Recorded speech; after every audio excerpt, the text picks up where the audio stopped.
Also, the choking air of undead influence is gone from this place too.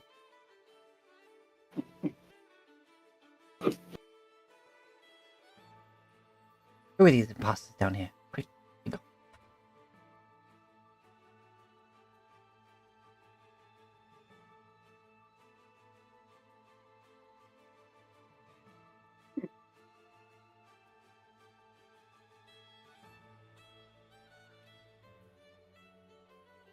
Where's your most recent tokens? Oh, those ones. Oh, well, those ones are injured.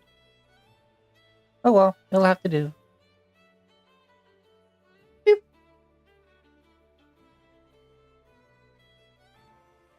Whomp. And you go down right there. Well, thankfully, we're on the good side of the lightning towers. Yeah.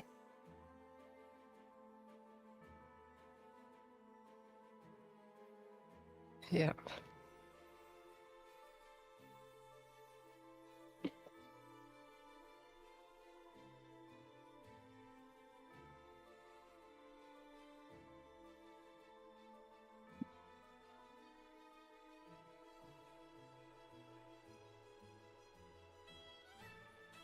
You also notice that hanging on this side of the gate now is like one of those little an arm, a metal arm with a bell hanging from it, and a little rope attached to the dinger for you to be like ding ding ding ding ding ding ding.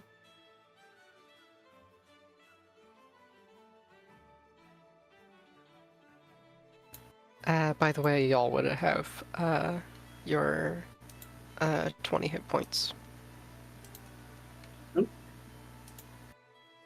From aid. Oh yeah, fix all your hit points and whatnot, because this is from the battle before you level it up. hmm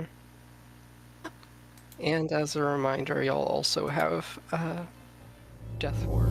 Yeah.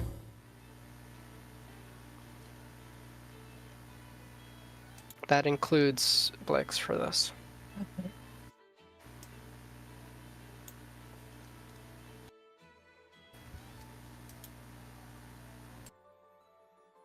Everyone's level 12. 12. Okay, I did do that. I just The heck does Death Ward do? If you are reduced to 0 hit points, you instead go to 1 hit point, and then the spell ends. Or, if you are hit with an instant death effect, you do not die and the spell ends. just says nope. Basically, it's the one other high-level spell that doesn't have a concentration and a long duration, so I can cast it extended to last until the next day. Woohoo. Lasts about like 8 to 12 hours into the next day, because it's extended. I still can't get over how low everyone's perception is in this party. Yeah, If you experience a we're death pretty ward low lasting longer whiz. than 8 to 12 hours, Yeah, Eat 8 that to call. 12 hours. Yeah. Or put yourself in more danger. Mm-hmm. We just happen to not have any wisdom casters. Yeah. I mean, my wisdom's fine. I've got 16. this party being not wise actually scans. It does. Oh, yeah, the It- shit it you've makes gone on sense. to. It's like, this is the sort of shit that, yeah, someone definitely needs to be there to balance out the high intelligence person to double check shit. Like, Mhm. Uh-huh. but there was none of that. There was just, this is definitely the correct idea. Push his button. This is a Oh. smart idea. Oh dear. This is a smart idea. No one said it was a wise idea. Exactly. Yeah. I love it. Yeah. We can, but no one asked if we should. hmm I mean, technically at Barb level 10, should we ever get to that, I'll be Yeah. able to pick up Perception as a proficiency. Cool. But, That won't raise your wisdom any. no. But, Still at well, 16. I mean, it'll be at level 13, so that'll be Yeah. plus 5. Yeah, which would put my perception at a 13, 18. Nice. Oh, The yeah, you're smartest group passive. of idiots to ever grace the Badlands. They made a bunch of I- really educated decisions. True. They weren't the most safe ideas. Mhm. And logically didn't logically they made sense, but practically maybe ignored, maybe a little dominant, But hey, it worked out so far. I was just had a thought, because Bobrek's wearing 2 belts. What's the situation there? Wait, you're Bandolier wearing 2 style. belts? Yeah, I think we've covered that it's bandolier you're right. style. Oh, right. Okay. I think I missed that. Yeah, because there is logically a bunch of stuff that would not fit a total Mhm. Yeah. Built a fire Party giant. really is kind of the definition of this can't stop me because I can't read. True.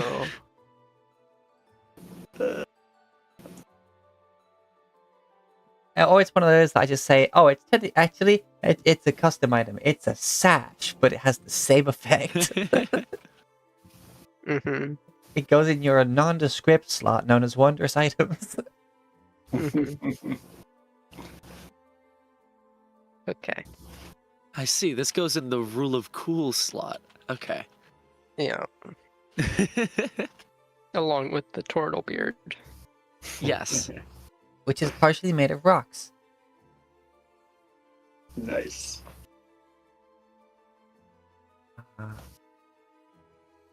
Yeah, I'm already contemplating what I might want to do for the next campaign. There's 2 ideas that have been going around my head. One is a prequel where you play as people who lived on the surface at ground zero the day of and play from after the calamity. And it's going to be a lot of having, you have to basically try and build you're part of the building of a town in caves that was just a bunker, and then you start building out and having to fight the underground creatures, and eventually almost like a Fallout but fantasy. And the other was just going to space. Survival versus Spelljammer. Decisions. But my thought with the prequel one was that it would almost be like a Monster Hunter thing, because the only thing that would still be on the surface would be the really tough shit.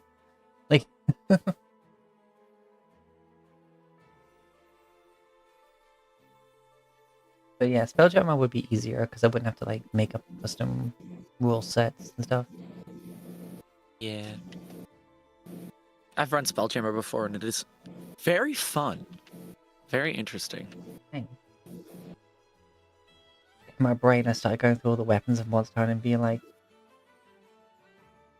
if you're a longsword user and you take the dodge action and an attack and you dodge an attack, your next attack that hits is an automatic critical hit because of the counter stance and stuff like that. And I'm like, yeah, but that's gonna be a lot of work to do that for every fucking weapon. So I'll probably drop that idea. Mhm. Anyways, get back to today's session, Plus, also, there's been a long-standing idea about the going to space because of the literal spaceship. Mhm. Mhm. Right, you are here. Many of you are queer.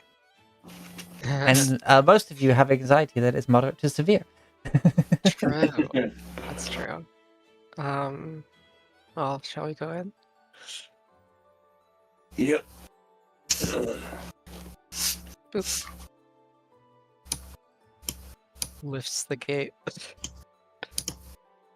As Bobek goes to ring the bell.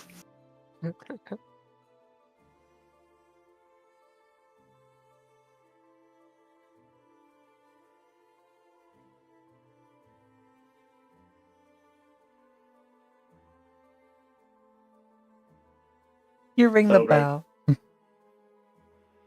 Ding dong. And suddenly there is a floating orb eye above the door. This sort of goes zoom, zoom, zoom. then disappears, and the gate starts to open.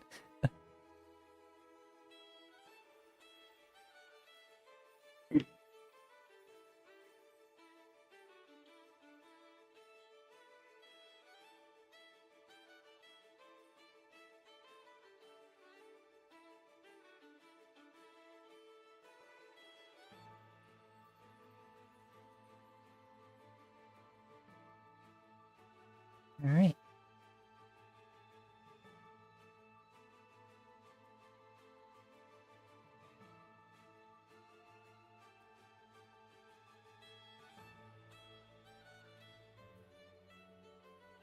Oh, she do have their tokens. Hmm. Not sure if I did. Oh god, I forgot how big this map was.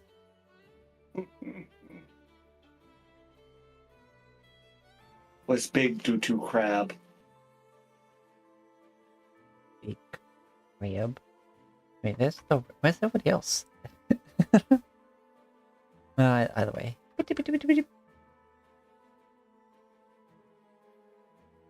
I don't even see me because I have no vision. Oh, there it is. Oh yeah,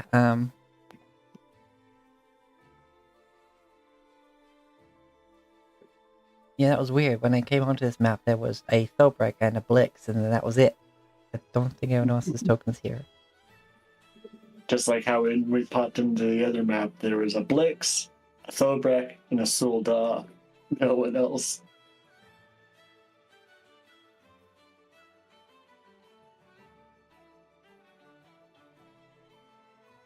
Yeah, time to do things. Can't give me the attentions. Yes, you can. I am giving my kitty attentions.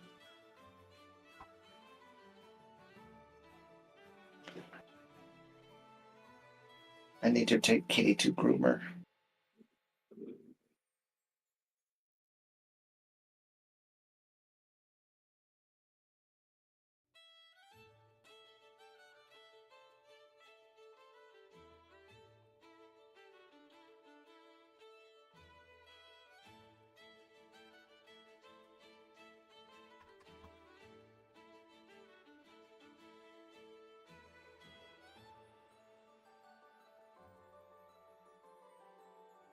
Hmm. What would be a more fitting background for that?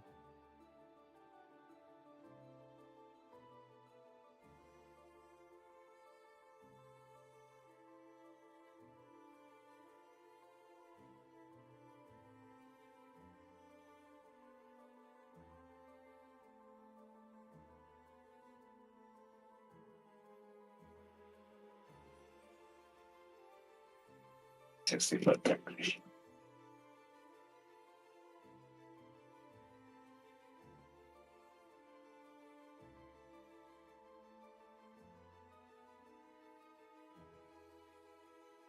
Are these?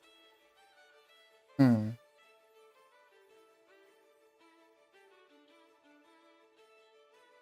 Oh, I didn't even have that one. I just clicked on it, and it gotta be a problem with the my graphics or YouTube, because it's happening on both my browsers.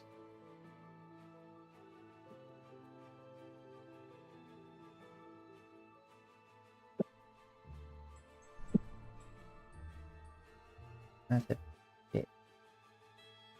Ah! You're making this difficult, buddy. That's what a cat do.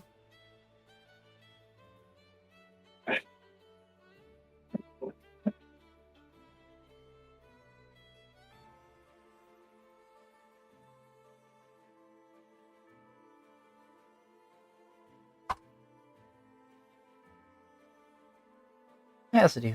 God damn it! Why?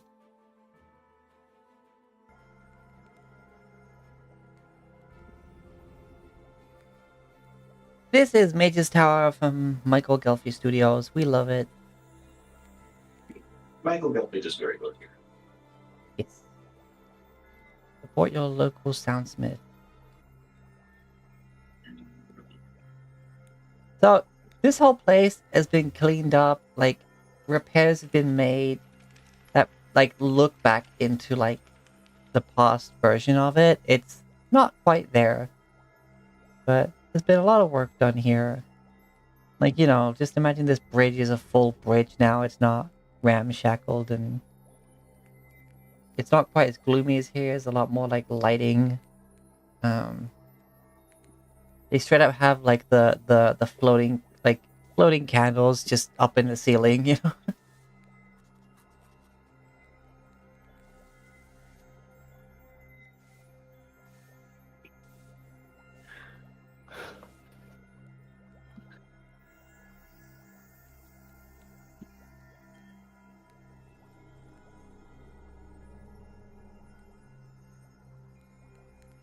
Alright.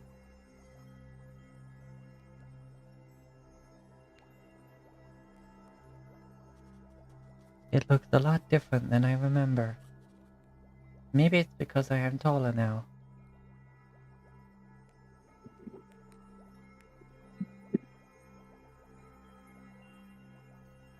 I don't think so. It looks like they've done some renovations here.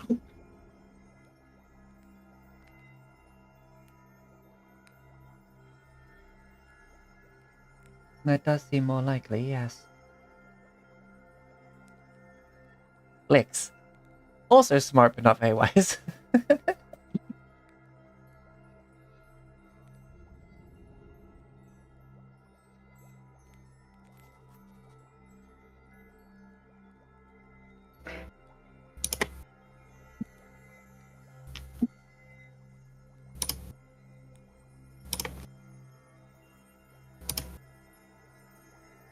I did not update their tokens with the new ones.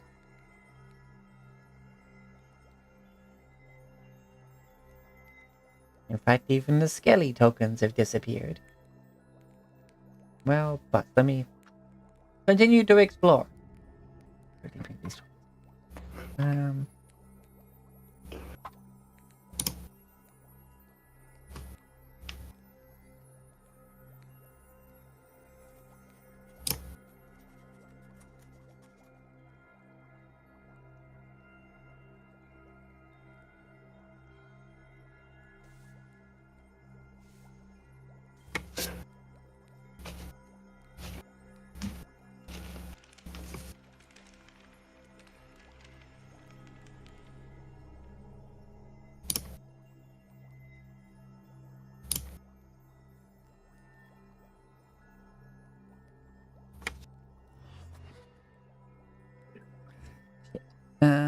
Where's the picture?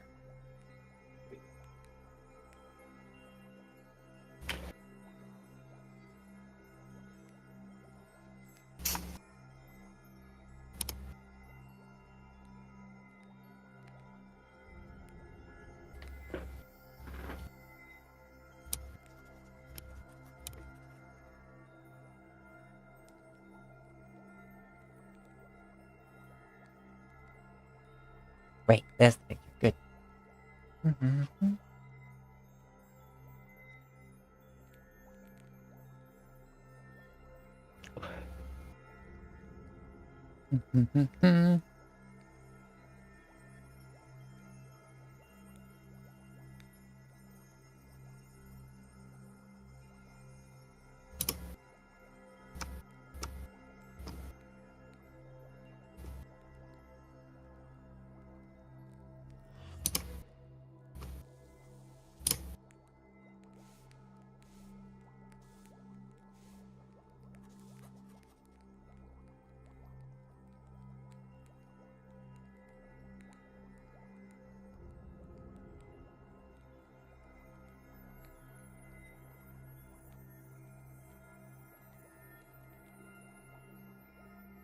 Next. Wait. Boop. And... Oh, what the... Ah. Apparently trying to upload a token while one's already uploading will just make you go to that. Heck. Okay, I'm back. I'm back in. Where did I put them? Are they giant? Where are they? Hello? Did they upload or did it cancel it because it put me on a different page? Dang it, cancelled it. Up. Up. Hooray.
Okay, well, shit. Okay.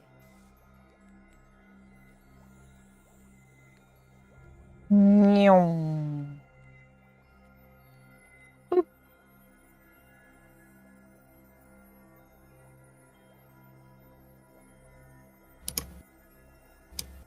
Coming down the steps from what you remember to be the library, you see Asurlian, welcomed forth of the House of Rod, kind just with a book open, and like she's like got it open, she's looking in it, but her right hand is up and she's waving towards you down the hall. And she like stops, turns towards you, continues walking towards you, still looking at the book.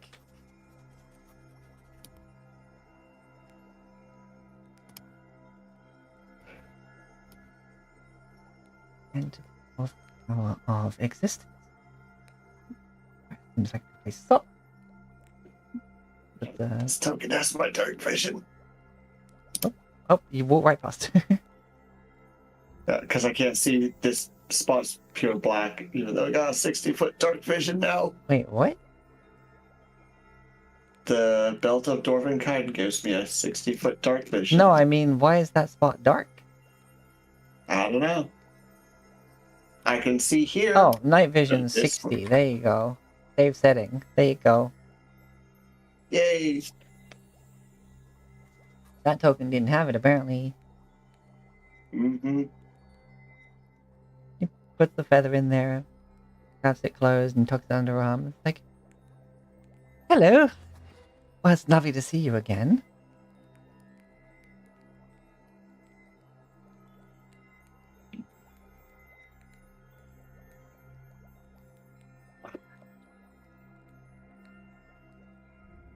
Pleasure to see Rivet you is as well. physically in front, but I imagine, yeah. Huh? I was gonna say Rivet is physically in front, but I imagine somebody else would take the lead in the conversation. Pleasure to see you again as well.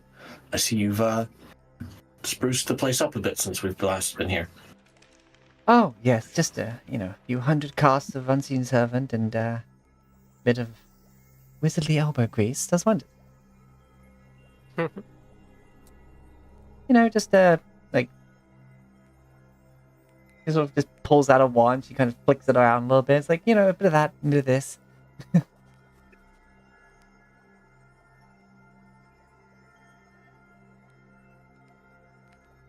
You notice she has almost like a bandolier of several wands for different purposes around her waist. Like in just like individual like little like shotgun shell loops on her belt. Oh gosh.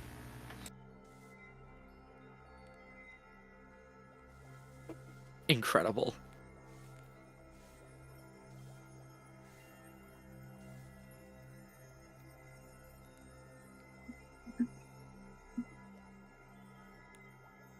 So, well, thank you again, of course, for returning my husband and I into this form. Definitely a lot nicer than, well, I wouldn't say he had bad-looking bones, but this is more desirable,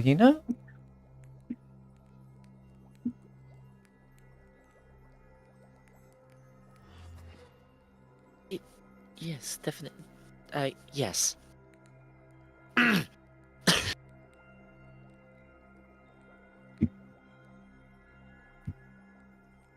Oh, and speaking of, she picks up her hair and she does the mustache thing. It's like, Isavia, a third of the House of Rold, is in the library. And then she lets it drop. Oh my gosh.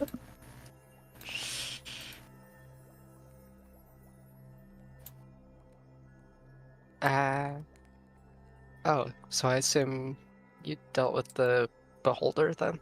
Oh, yes, actually, we have. Okay. That's good to know. She has this little smile on her face. All this happened because of that, and she sort of points at her at all her scars.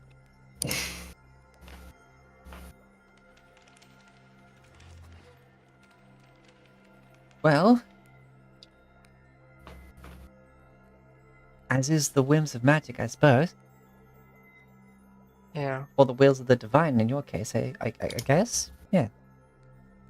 something like that. I was forced to use magic I wasn't ready for, so. Yes.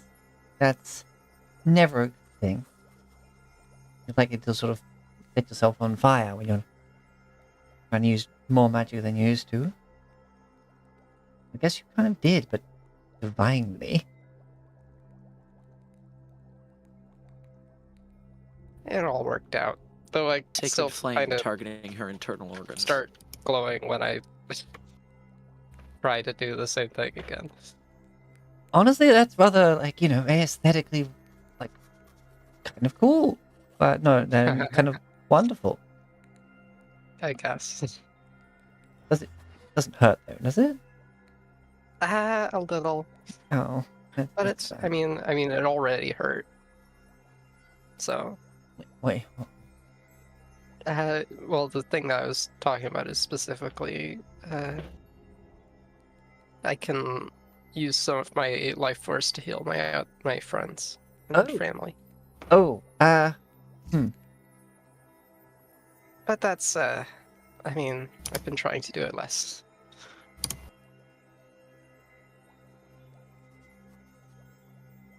yes, well, I'm sure as much as your friends and family are glad for the extra bit of vitae, I doubt they want to see you harmed in doing so. Although it's fascinating, but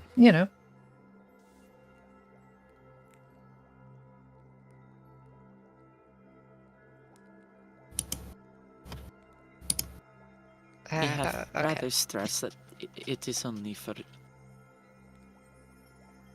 absolutely necessary situations. Unfortunately, happens more than any of us would like. yes, I mean, if you were doing it just on a whim, I would start to question some personal tastes. But I'm not here to judge. At least not you lot. I judge a lot of other people. But I suppose I did judge you, but you all got top marks. Is it still judging when it ends up positive? I guess so.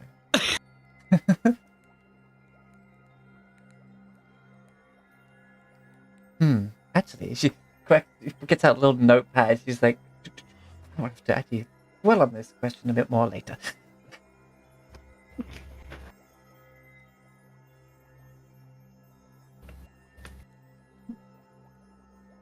And it's funny, like either side of the library, those little like sticks and bones and bits of like cloth and that, some of them are still there, but they've been like refined a bit. It's like, oh, wait, anyway,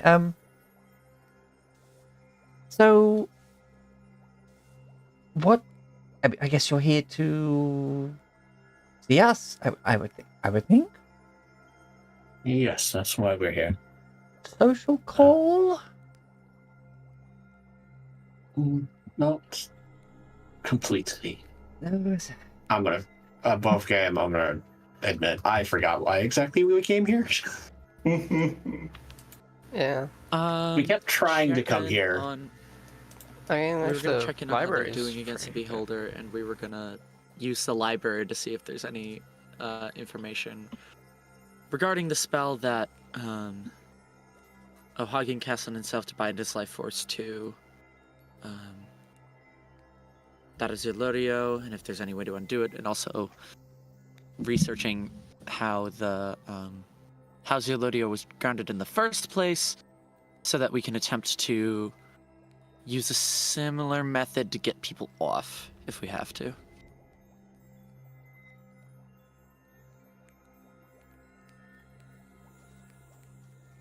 Or to I convey soften the that. landing of the dragon.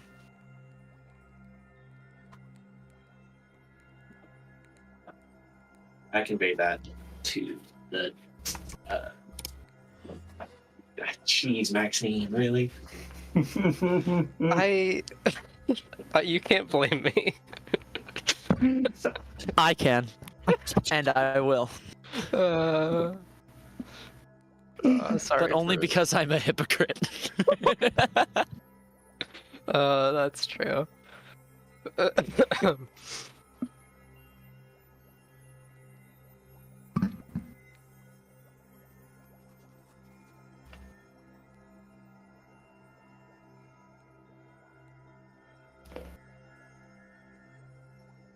With the fact that we are in Triple N, I am trying to keep my mind out of that gutter.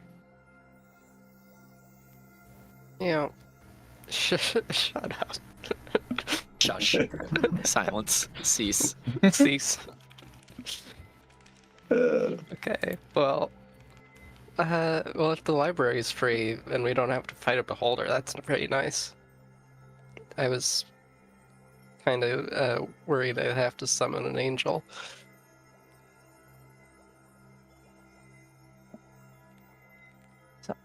Sorry, come again? I can summon angels. Steps out again. This is just a recent thing.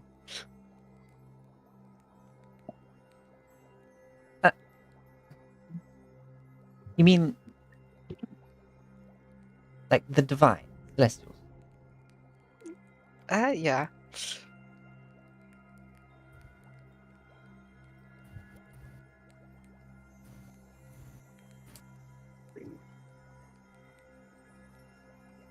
Is that really that impressive? Shows you've gone quite far. Sometimes I forget how casually impressive the feats we achieve are. Yeah.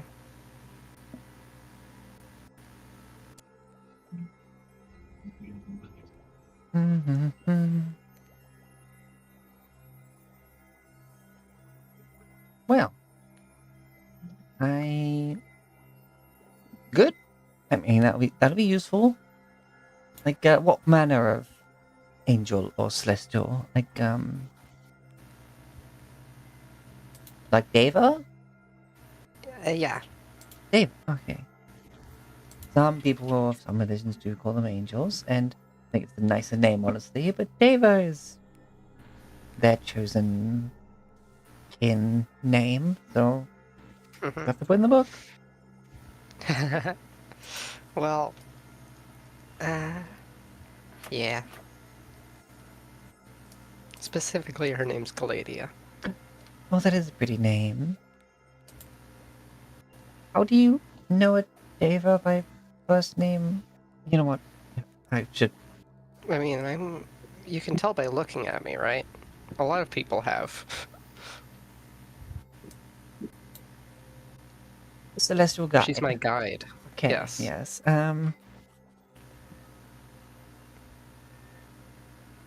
Smart, not wise. That Yeah. makes sense. Yes, that makes sense. You can summon your celestial. I guess technically they are no different from other, like Deva, and would therefore have the same magical rulings as Yeah. to having them be able to cross over to our realm. Yep. All right.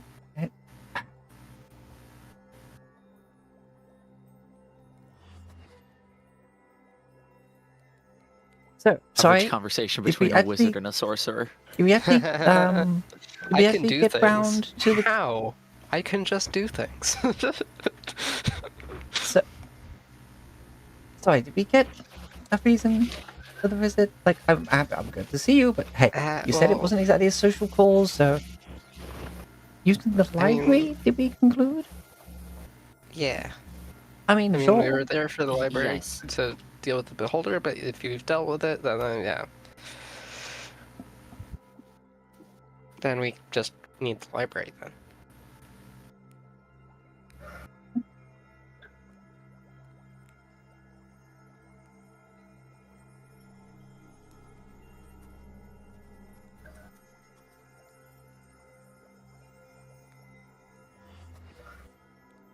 All right. Off we go then. Over here.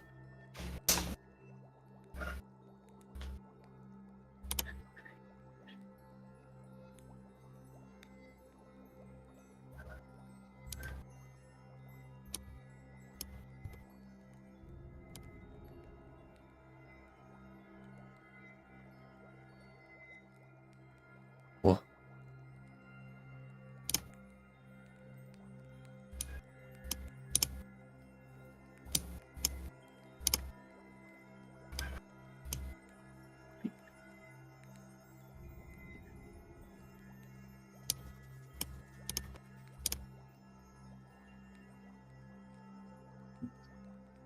And yeah, you walk, he turns, heads to the library, and yeah, you see the two, like, effigies either side of the entrance are there. They've just been done up a bit nice.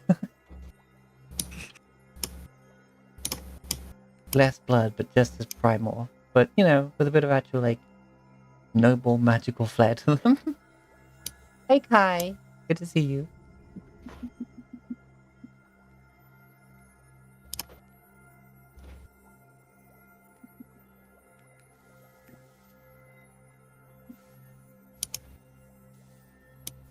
Xavier, our esteemed saviors have arrived.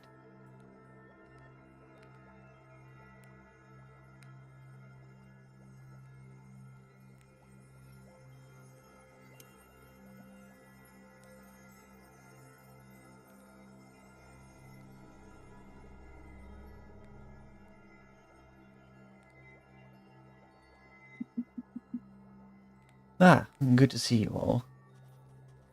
I trust you've been well. Well enough to be here, so... Your states of being between when we last saw you and now, well, they overall seem to have turned out okay.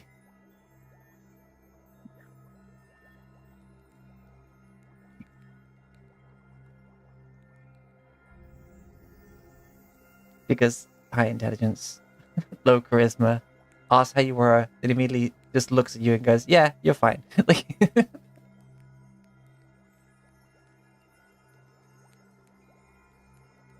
You made it here, therefore you must be okay.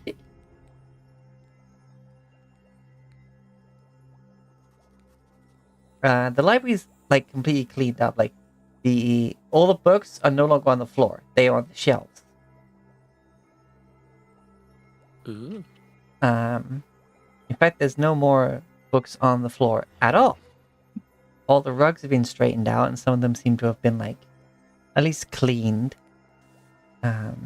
And given a bit of mending.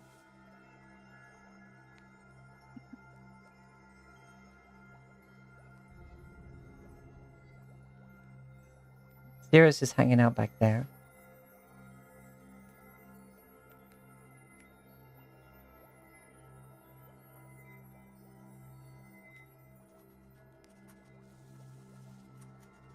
You're all rather quiet.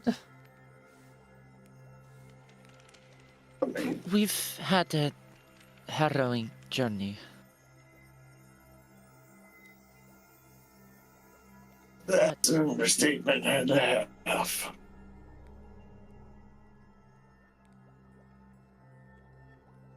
Never mind that. We have important things to get to. Okay, right. Well then, I suppose help yourselves. Oh, be wary if you want any other books that were down there. Just watch your step, would you? We've restored it to its original state. I see. Related question. How did you end up dealing with our multi-eyed friend in here?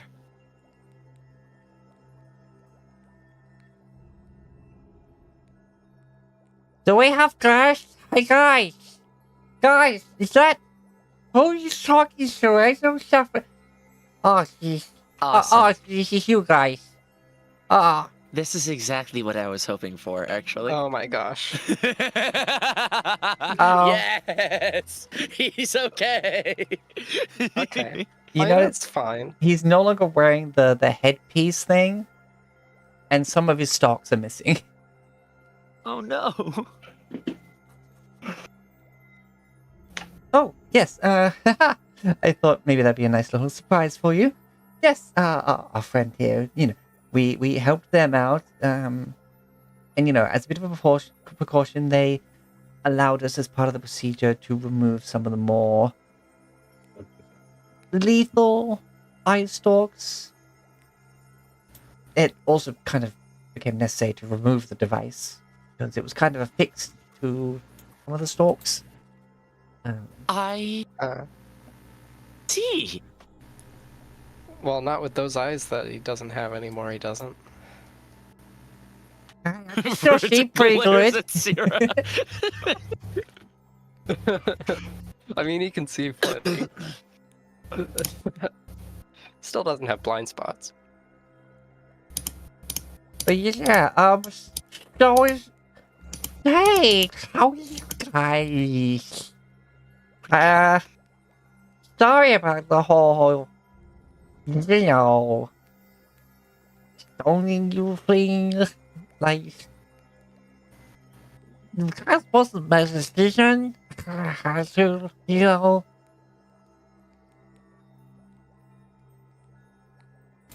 Took care of it.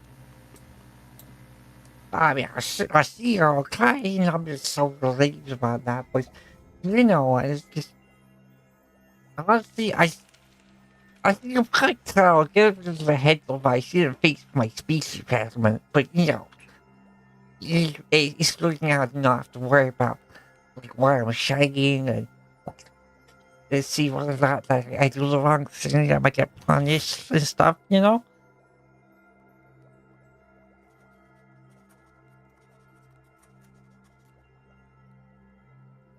I see I got like these library fix up and stuff. Gosh, I tell you so much. Every time I get where I want these all hardware just make me freaky falling on the floor and I hated it. Hated it so much.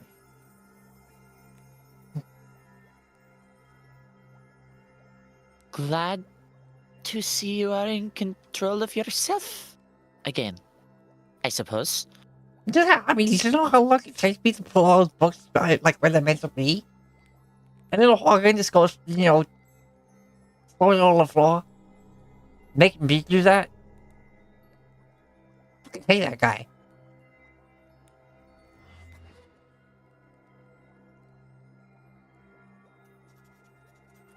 So down below, where there was this like pit of books, there's now a bunch of bookshelves that are just like down there, almost making an entire floor of its own. Neat.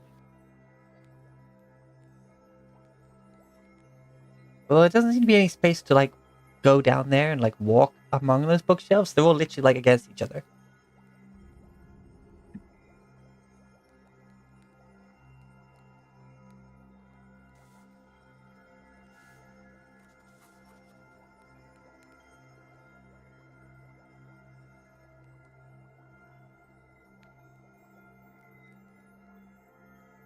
Well, Oh, I'm- I guess now you could have me introduce myself? Kind of never did the W last time. At least I don't think I that did. would be nice. Well, my name's Rector Sorax, and, you know, you could just call me, like, Rex for short or something. Or, like, take the start of my name and the end of it, like, maybe, like, Rex or something.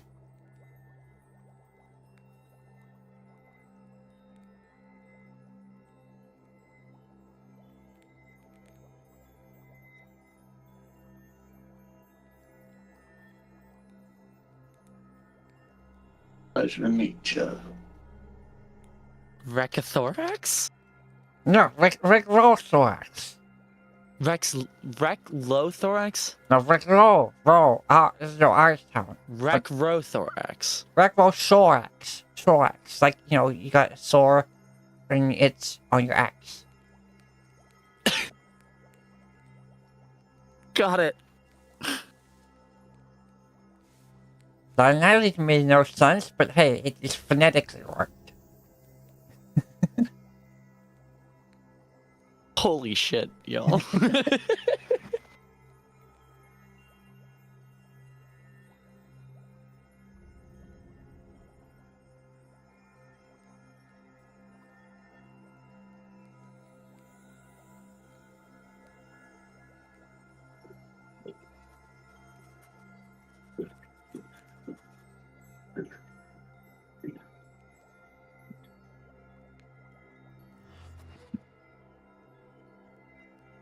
Yes, I did make up how to spell that.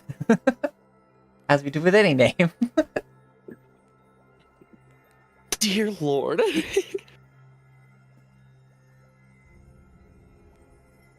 Oh, well, anyway, I'm gonna get back to... I mean, I guess, you need any help finding stuff, or...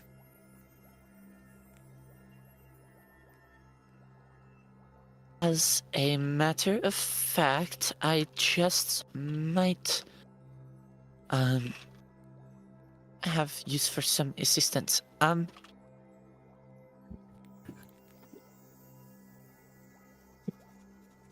Sure, yeah, what is that?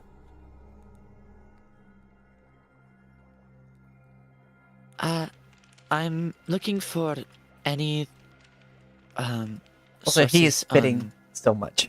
Like, Oh yeah. sorry. Any sources on the kind of magic that Hagen used to take down to Lodio the first time, as we're trying to... That's a long story. Do you have any sources on that? Or on the strategies he used to tie his life force to Zilodio?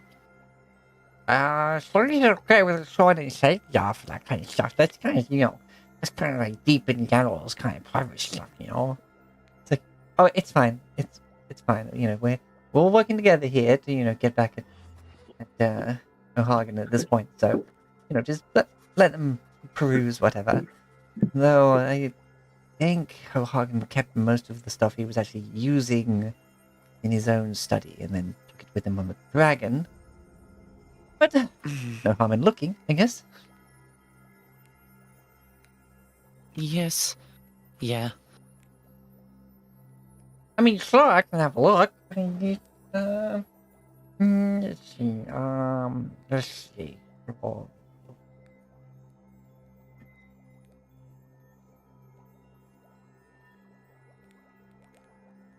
they kind of like float down, and they're just like looking around, and like down at the bottom bit, like a bookshelf kind of like floats up, slides onto the stone platform of the lower area, and then like sets down, and he starts like looking through the books, checking for them.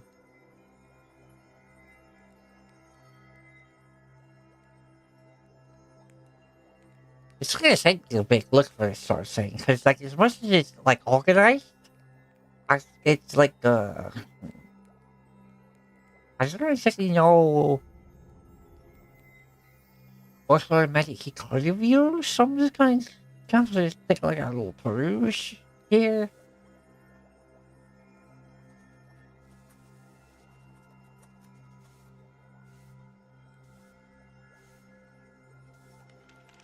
Like, what sort of school of magic would that be? That might help narrow it down a bit. Ooh.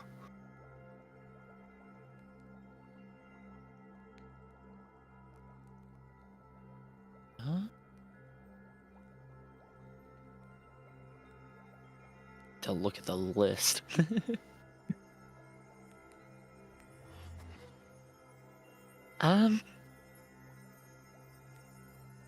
I imagine it might be either abjuration, necromancy, or transmutation, but it's hard to be certain for the life force spell. Whereas the spell used to bring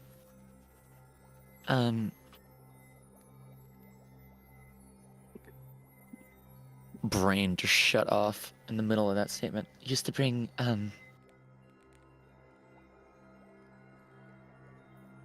Well, go Zelodia at to this the time. ground would Yeah. yes, would likely be a conjuration evocation Oh, type of big ritual. distractions. It's okay though. It's okay. Yes.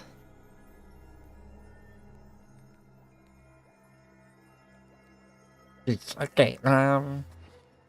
Let's Can get the be first library search. few. Let's get the first few concentration ones up. There's like this fucking like 5 bookshelves come up.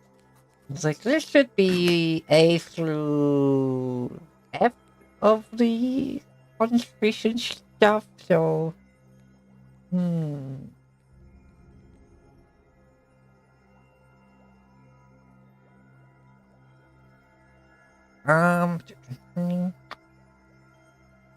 the eyes can come and look as well. You know, more eyes is just like, Yeah, you know, Rivet'll more. Rivet'll help if she can. Same with Obrecht. Alright. People helping out, trying to do research. We need investigation. Perfect. Okey-dokey. Flex is also gonna help. The Sword and Savia are Alright, new Got free dice. Don't let myself. me down. doing their own thing. Yes. Huh. Nope. 30. 30. The unicorn let me down. No! Not the unicorn.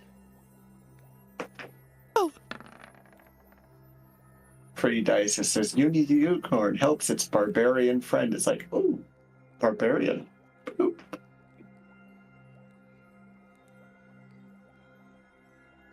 The unicorn's like, that's not my barbarian. Okay, you're flicking through. With it, you find entire sections of the shelves that have these bits of paper between some of the books. And they basically all of them read currently on loan to O'Hagan. Fuck. Like checked out by O'Hagan fucking ages ago. Like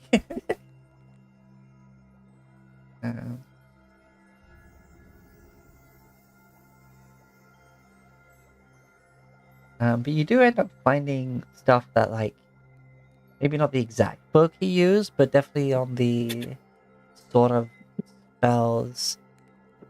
In a way Related more topics. like yeah. But they're more like talking about it theoretically rather than practically.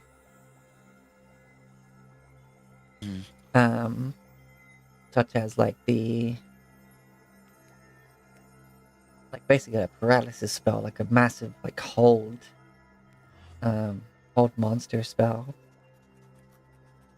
And the manner of like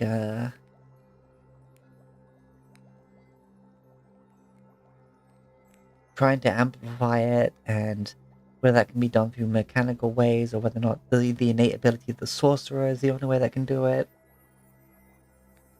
Or if you just need to have multiple people casting at the same time, like all these theories of how that could work. I keep seeing activity on Miles's mic, but I'm not hearing him talk. Miles?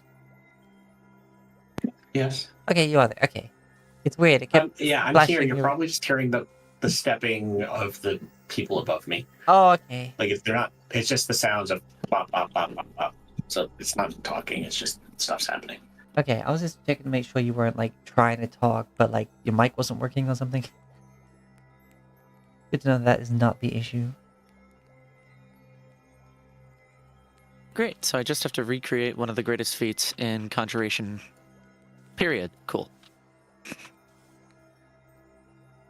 Yeah, and, you know, you find books about, basically explaining about forming a circle of magi. Uh-huh. Who can then collectively cast a single spell. On my own. Basically. This is what Rivet expected, but not what she hoped. Yeah. And then, of course, there's the bit about, like, liches and the uses of clone spells to extend one's life and a taste of immortality, etc. Mm-hmm.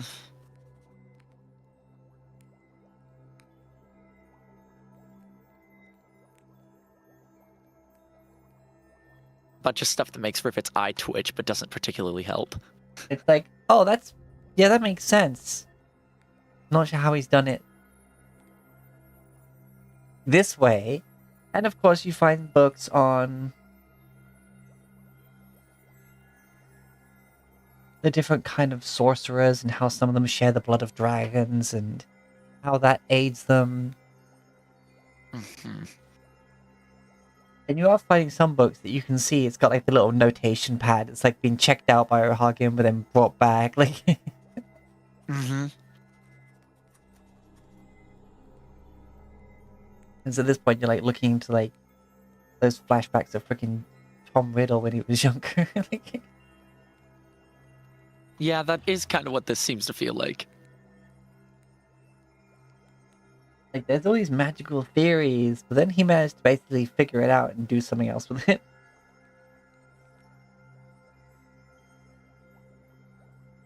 A lot of very lovely theory here, just not a lot of...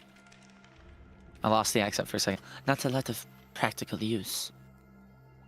Well, I suppose the stuff he took was probably the practical stuff, or maybe the stuff that allowed him to, you know, make it practical. But, Yes. you know, he was kind of like, he was pretty big, like, pretty important guy around the place. So, you know, you couldn't go charge him any late fees or anything. Not that I was librarian back then, like, I kind of got brought in when they were leaving. But, you know, I'd be talking to her, so, and he's like, yeah, but he's how things are and whatnot, and, you know, there are some books here that detail about what things were like around Alt Walav, but I've had a lot of time to feel, you know, especially now that I'm, like, back to the senses, as it were.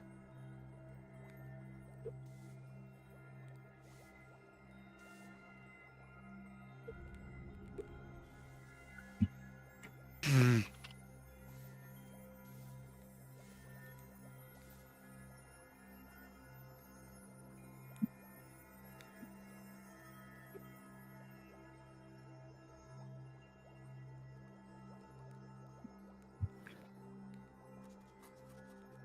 Put some of the books back, like, puts the bookcases back, and then more of them come out, and he's doing this for, like, a while, like, a few hours, like, just studying. The Sword of Savior, like, head over to the crib. Holbrick, you don't find anything. In fact, you're standing on the bookshelves and you're trying to figure out how to, like, separate them so you can look at stuff, and that's basically your entire investigation. You'd be like, how do I get to the books. That is your whole thing. Flix finds some bits and bobs, but not quite the details of more like relevant stuff that you find with it. The sword and Sevier comes over to you, Krev and Syrah.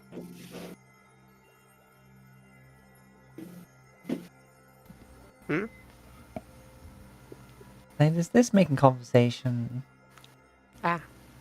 About what? Sorry.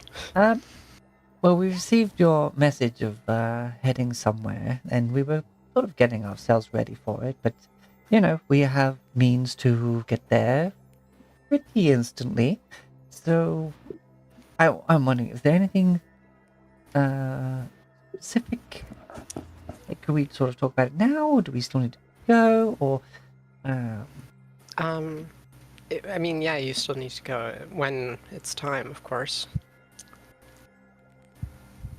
Yes, we're finishing up some things for it, but we do have plans. Alright, We're a bit hazy on the details ourselves. Oh, wait, where did Syrah go?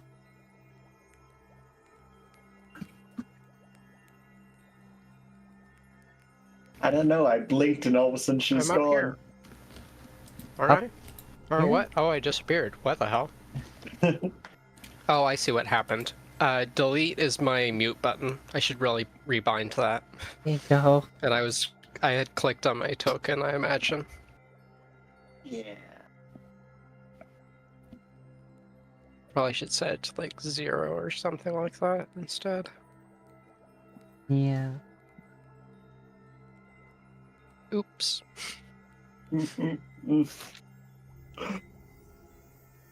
Alright. I blink and she's gone. Okay, so Yeah, that is the blink spell. we're essentially waiting for a signal. Like, can we get are there any? No, you said there weren't any details. Are kind of hazy. All right. I mean, the signal is the dragon being overhead, but yeah. Okay. Rivet is sort of the one with the plan, and they're using the resources here to fine-tune the plan. Aha, that makes sense. So,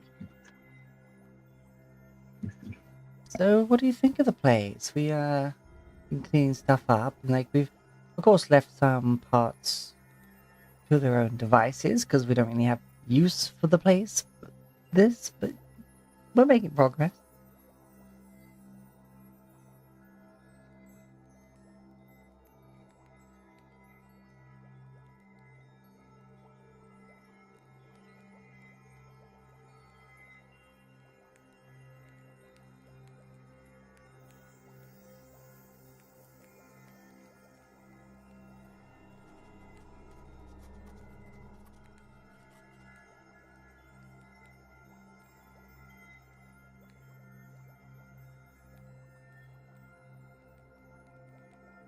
You know, I think I just noticed.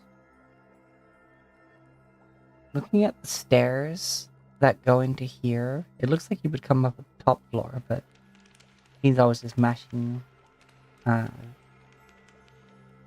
maps together. I guess I made the decision that you come out of these archways. That was a long time ago.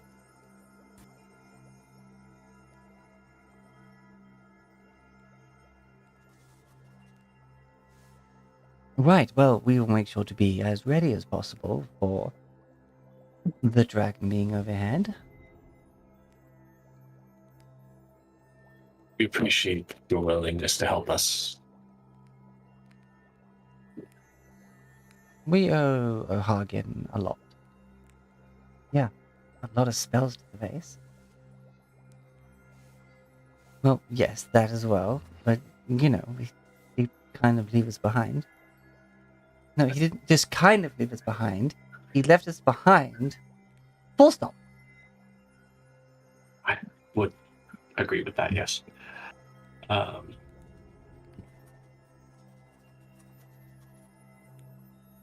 mean, he basically Actually, had there's tried to get. Sorry. there's something I was hoping you could actually assist me with. You're both spellcasters of renown. Both of them kind of like, you know, shoulders up a little bit. We are. I have the ability to counter magic, but knowing what magics I should counter and the components therein to identify it is harder. Maybe you could teach me what I should be on the lookout for. Oh, right. Yeah, definitely any of the power words. Definitely the power words. Because they can be a bit tricky because they are just words. They don't exactly need much else, and they can do a hell of a lot of things. Bad things. Pulls out some parchment and starts writing. How would I know that that's coming? Basically, what I'm doing is I'm getting research into the vocal and somatic components of spells, so that when potentially in fights, I'm like, you're like, oh, he's casting a spell. I'm like, okay, what spell? Because I researched. Yeah, definitely look out for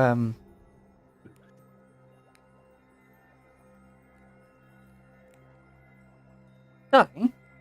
When a spell is literally a verbal component, and you casually say that verbal component, would it still cast it, or you need intention? I just realized I was about to spurt out a power word and just contemplate whether or not it would have actually gone off. I imagine intention is important for it. Yes, and also picking a target for that spell. Right. Yes, of course.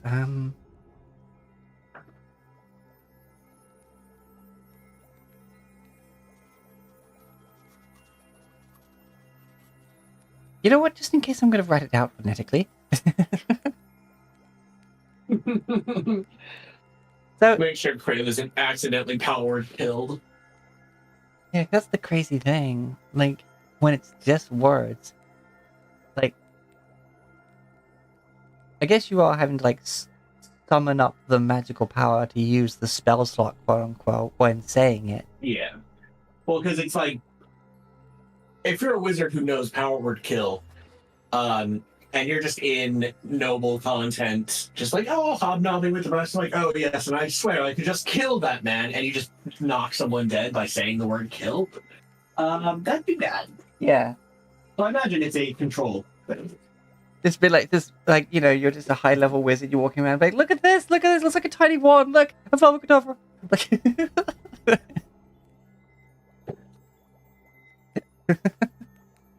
just someone just fucking dies. I mean, I've seen that with people being like, oh yeah, hey, that person like chews on their wand, and like you really should stop that. Why? It helps me think. Well, what are you doing? I'm playing Pokemon. I'm trying to evolve my Abra to Kadabra. Oh, And it's like they just fall over dead because their wand's in their mouth. oh, jeez.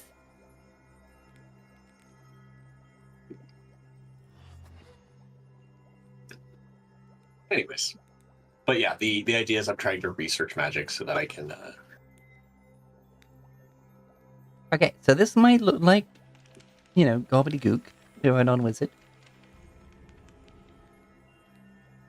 But, here is how a word, well, words, I suppose, that, you know, when spoken loud, with intent, with someone who's a power enough caster, will just make someone dead. Within parameters. You know, just listen out for that, and definitely throw up the old, stop that when you, hear such things. And here is the, if you ever see this, wait, hold on. And she's just kind of like take a blank bit of paper out from her her like notebook. It's just be like, if you see this, and she's just gonna fire a disintegrate ray at the piece of paper. Of course, you know, doing all the motions to cast it. A beam that color, definitely avoid that.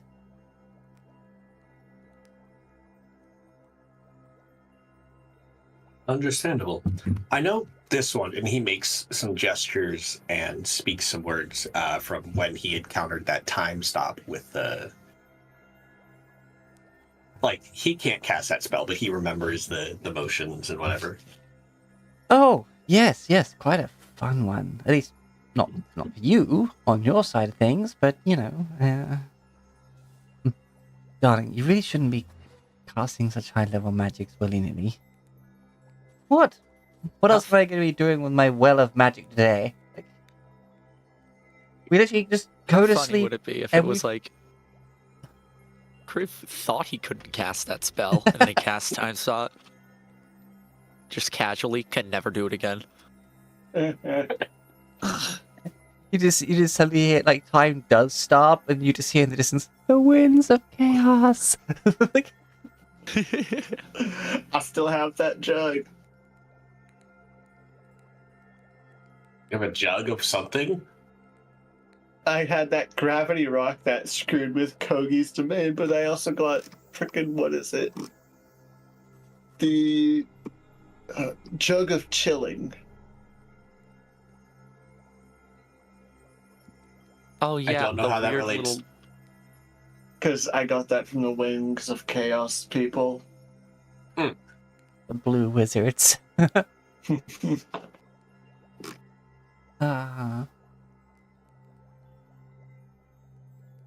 Yeah, oh god, the jug of chili. What was that? What did that do again? You pour out cold water, it immediately freezes.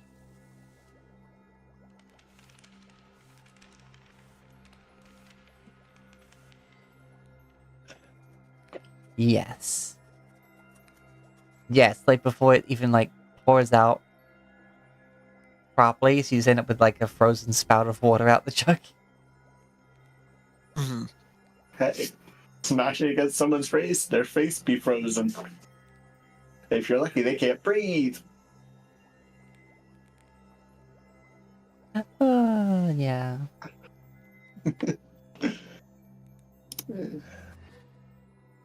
Okay,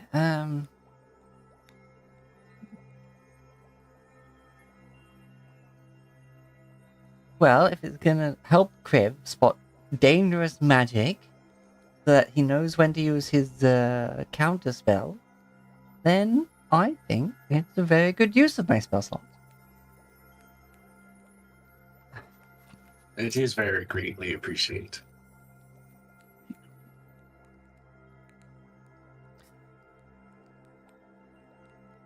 She's like, and Soren's sitting there. She's got like after the explanation is just full like smug face, like eyes closed, big smile.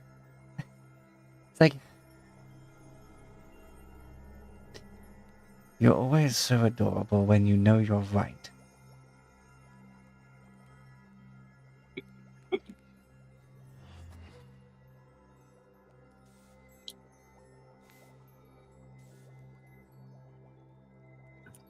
And he just leans in, just gives her a smooch.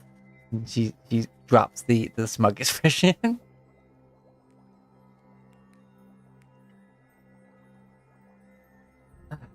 Right. So, are you going to join in the demonstration, or?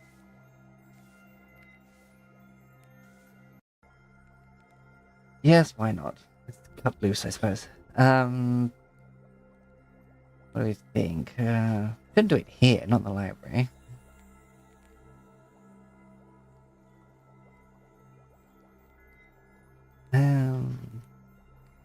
Excuse us. Anybody see you head out to that tower, the bell tower?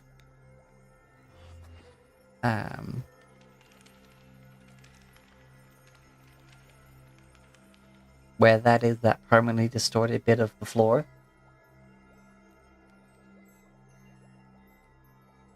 Oh, yeah, we kept this how it was. We thought it looked nice.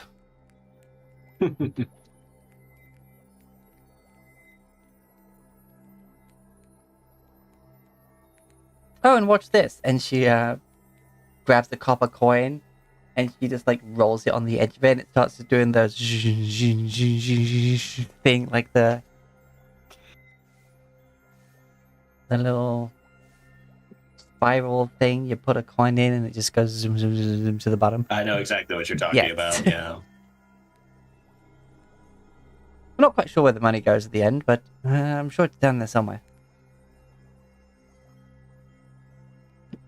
I remember we tossed a crab in there at one point.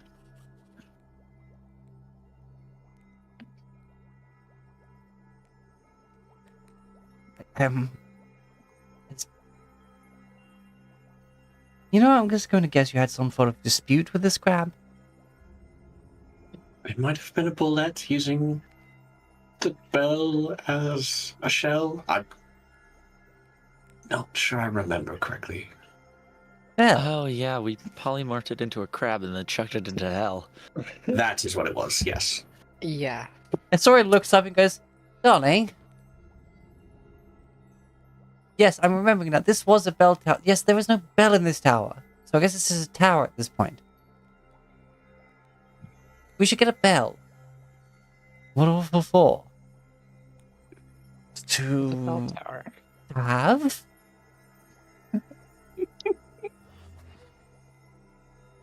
Maybe High intelligence, low wisdom. maybe after we've dealt with the Hagen thing, we can actually do proper restoration on this place. Maybe with some extra hands. Maybe someone to actually, make the bell.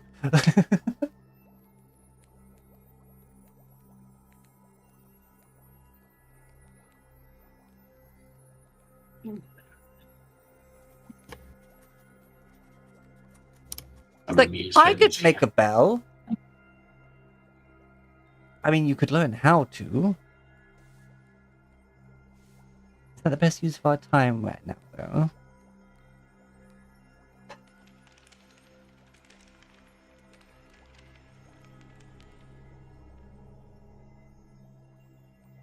Now you're giving me the smug face, because yes, that is a very good point.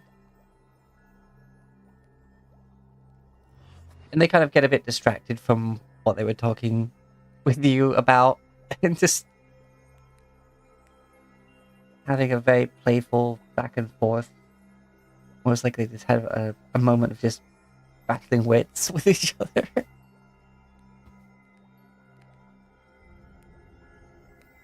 Completely forgot they had company.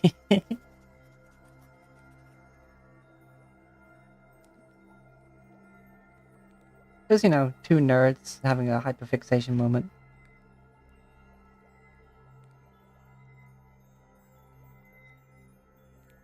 And yes, the time passes and you find what I told you found. And yes, they do start eventually firing off spells once someone interrupts them or they catch sight of you and they're like, "Oh right, yes, that's why we're here." Let's make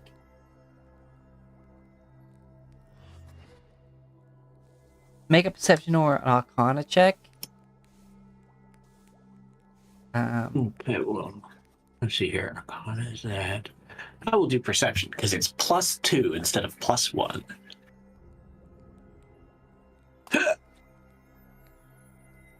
Not bad for me. Not bad at all. Yeah, they're doing the spells a bit quick because, of course, they're experts. But you get a general, like, okay, yeah, I gotta listen out for that. I need to look out for these colors, like, manifesting in the caster's hands,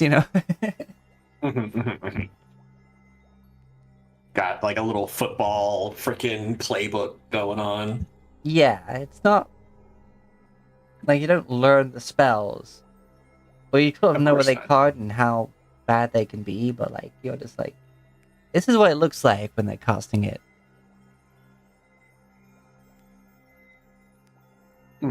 Yeah. And it's also a little unnerving. These two extremely nice people are definitely wielding the power to cause mass destruction Yep. if they ever got the desire to. It's terrifying for sure. Just yes, I'm glad you're on my side. The two cuddly recluses could destroy the world. But they like the world. The world has a reading nook and tea.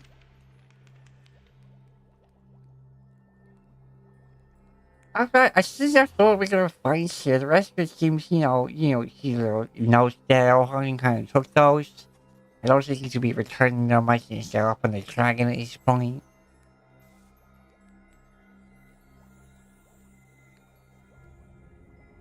But, this was fun. This was kind of like a bit of a history lesson, I guess, in kind of a way. Mm-hmm. I hope it was helpful.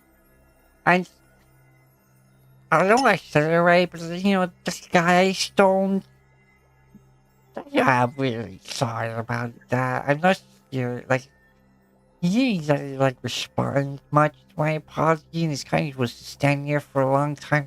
He's still kind of mad at me.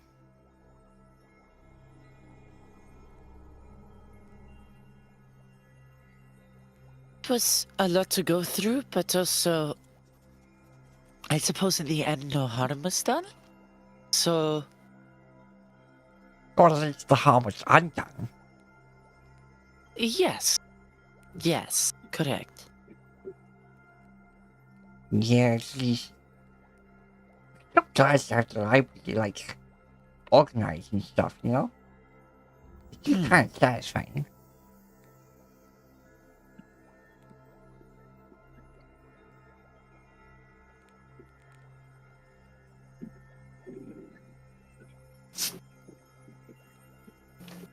Well, anyway, if you need to look for something else, you let me know.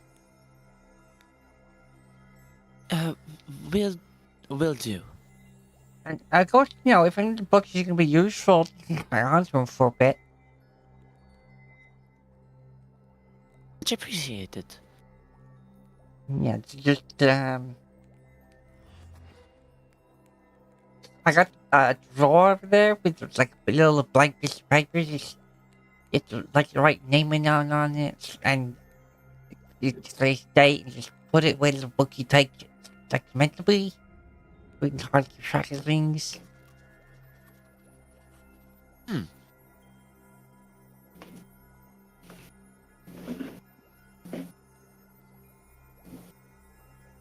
such a hard time understanding him. Basically, is giving you, hey, here's the library card, sign out. Much appreciated. Yeah, no, this was not a voice you were meant to easily understand. No. But it's quite fun to do, actually. Yeah, meanwhile, Thorbrick just puts back the romantic smut book he got distracted with a couple hours ago and just walks away.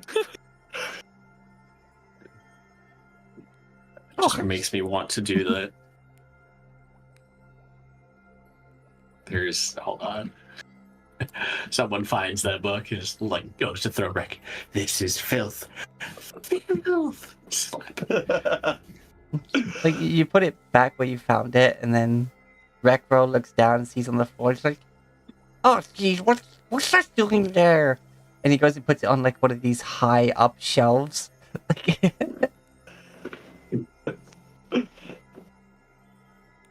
That's one of the top shelf books. Rivet from 3 feet off the ground, I guess I'll never know what was in there.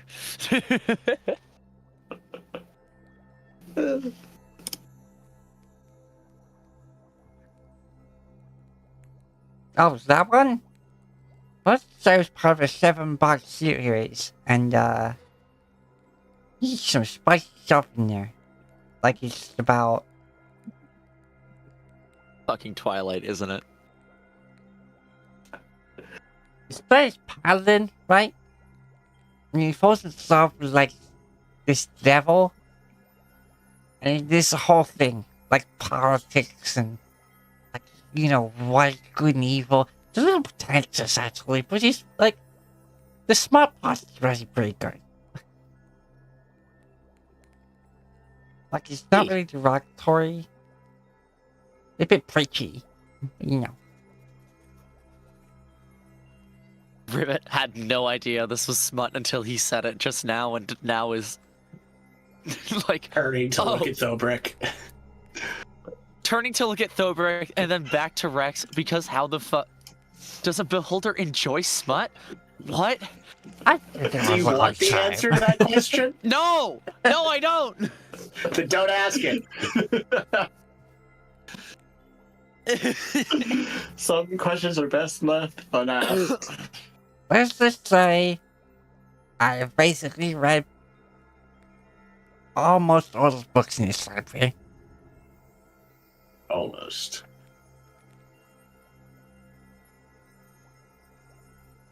But I guess once I put all the books back on the shelves, then most of the ones are in the pile on the floor at the bottom. I guess maybe not most. Maybe it's just a little bit. Worst, okay. I got a long time to read more books.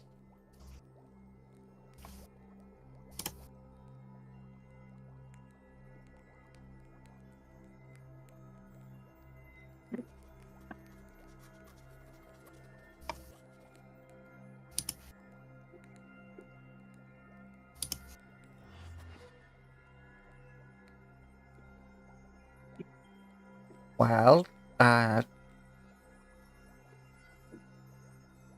good to see all you. Bye. Just floats away. Off into this little side chamber. Which, now that it's been cleaned up, looks like he has, like there's, like, study rooms off of the main library.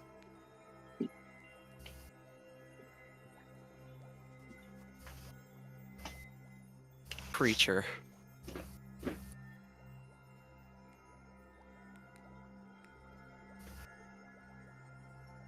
When I tell you this is exactly what I was hoping for out of this character.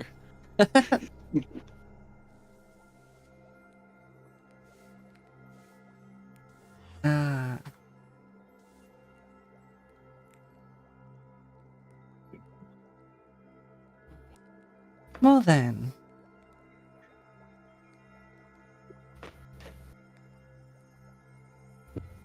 Yeah, you definitely have a lot better idea of how he managed to get the idea going to get his plan in motion. Mhm. Anything that might help you replicate it or counter it has been taken.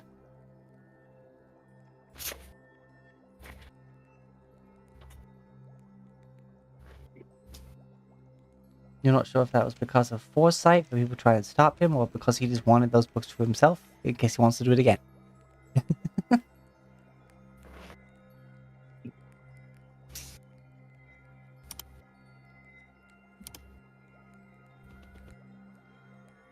But yeah, you made some good Basically, discoveries. a lot of the baseline stuff, but if I wanted to actually make any use of it, Rivet would have to figure out several decades, if not centuries, of arcane theory in the span of 2 months. Yes. You would have to make it your life's work. Or amass a council to help you study Yeah. more in a shorter time.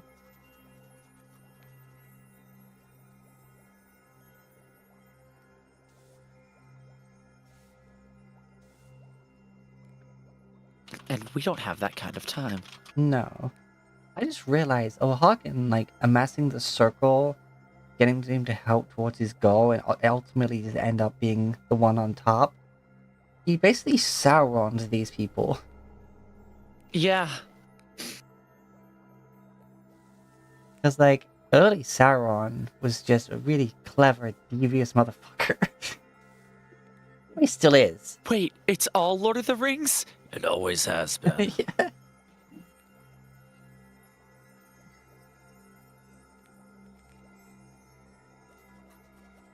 Although I have to say, even in his prime, Hagen's not nearly as hot as Sauron.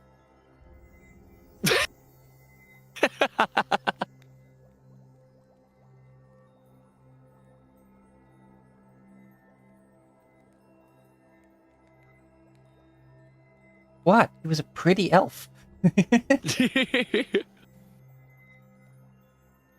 It's also part of like his manipulation was the fact that he just knew he was pretty. Yeah.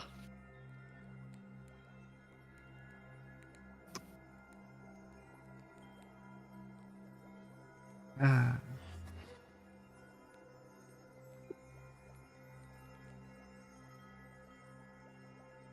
Okay. After that demonstration, the roads are back in the library with all of you. Right. Managed to find everything you needed?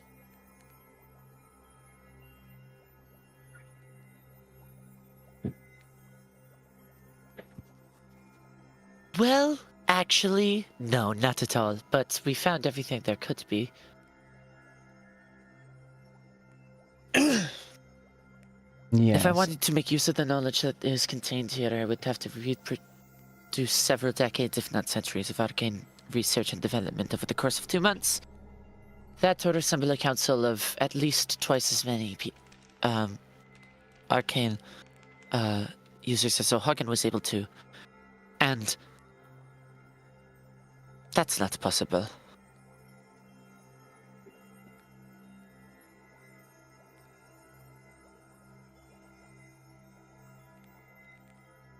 Yes, I mean, O'Hagan didn't come up with this overnight. It was his life work, his...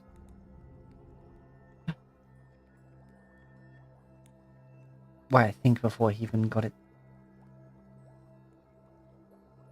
I can't recall when he started, but...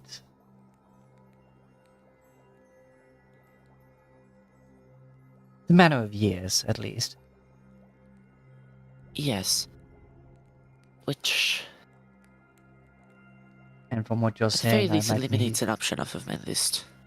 Well, that's unfortunate. And knowing O'Hagan, I imagine he took all the books that were useful to him. Correct. Right, yes. I was expecting as much, but I didn't want to squander your hope, as it were, and let you look, you know. It was a worthy search nonetheless. At the very least, I now am aware this information exists, and might be able to make sparse use of what I've learned from it. As for actually separating O'Hagan and Zulodio, our chances are looking slimmer and slimmer. Have you thought I about still dispel think- magic? Yes, I worry that I do not have enough. I personally certainly do not have enough arcane output in order to guarantee its success. I don't know if even with all present magic users combined we would have enough power. It's an Good point, but ancient honestly, dragon. the amount of times I've had to just inform someone that spell exists and is far more powerful than it has any right to be is, Yes. what I should say, I've had to remind my dearest here at least 38 times. It is an incredibly powerful piece of magic, but it would take a miracle to work. Well, Which... Rivet's like, What? wait, which, speaking of, and just kind of peeks at Zero for a second, actually has been happening more and more recently. But I mean, I don't know if I'd call what I do miracles. Points at that Caleb, is we a- also- that is certainly a matter of opinion, I think. I would. Between the two of you, points at Cravitzer, we do have basically direct lines to gods. So, hey, Yeah, I don't know if we can rely on... I mean, depends on what the gods are planning to do, because they are a bit busy at the moment. I'm just saying, we're close to miracles, two of you. Yeah. Like, I mean, yeah. I mean, the question is if they're the miracle workers. If they want things to change, then I mean, of course, can they do that? The one problem I have with gods is, of course, that you can't rely on them for a consistent amount of aid, because, of course, they're their own people, and people can fluctuate. I guess so. No offense meant, but I've read enough books to know you all have personalities. That's all I was I saying. mean, well, I'm not a god, but Oh no, that wasn't to you. And she Yeah. was looking at the ceiling, like okay. I didn't catch that part. yeah. Sierra is not a I'm not god sure. yet. I mean, unless, but anyway, if they, I don't know what their whole deal is, to be honest. Even if I am close to some of them.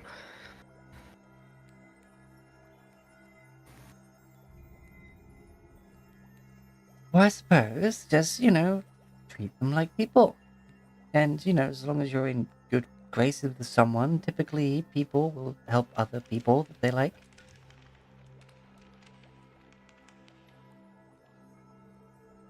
Hmm.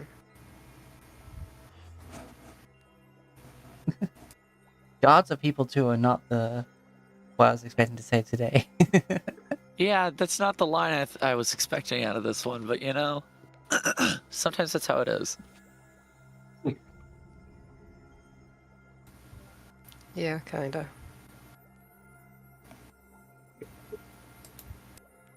Alright, anyway, are you staying for tea? We just don't left see from why. tea actually, but we can. Tea number Uh, 2. Yeah, Yeah, second tea. yeah. I guess But time what doesn't about really. second breakfast? Time doesn't It really has move a been Lord of lot the Rings the whole on time. the celestial realm, so Wait, hold on. Okay. No, this is definitely something to discuss over tea. Let's go. sure. Okay.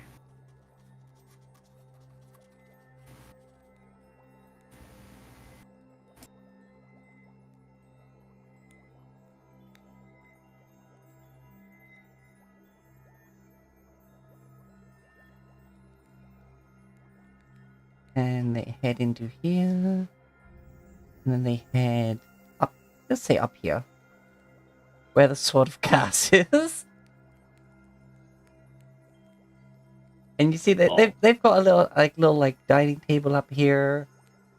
And some dressers and stuff. And basically have made it a little dining area. Not like a big formal one, but definitely like a handful of people sort of sitting around having tea. And the Sword of Cass is basically just moved fully into the corner.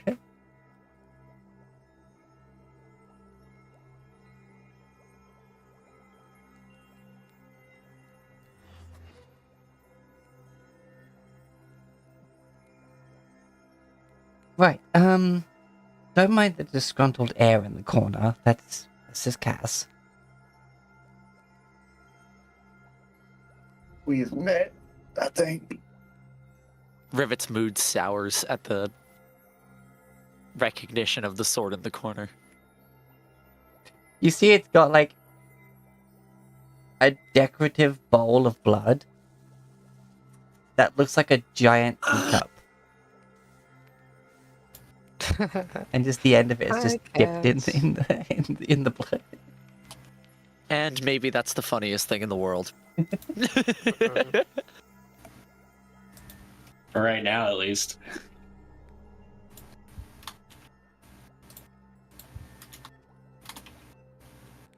And even the stand has been made to look a bit more presentable. Like it is a full-on display piece now.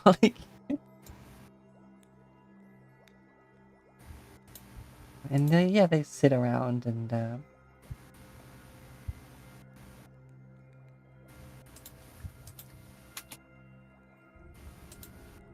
magic up some tea.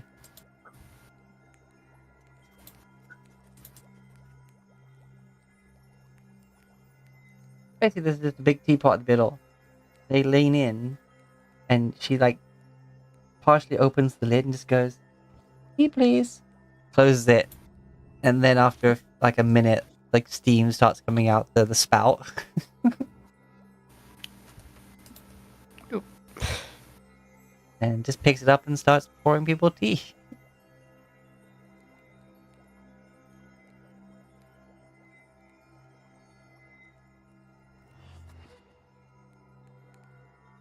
Crib has some tea. Yeah.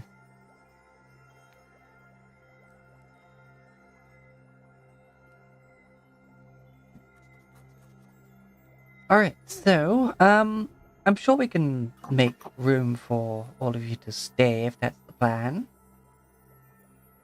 We sort of focused on just restoring the rooms we use the most, so, you know, the lab, the library, this little tea spot here, our bedroom, our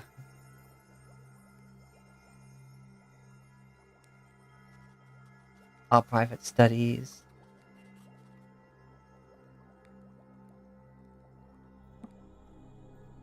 But you know, I'm sure we can just off a guest room somewhere.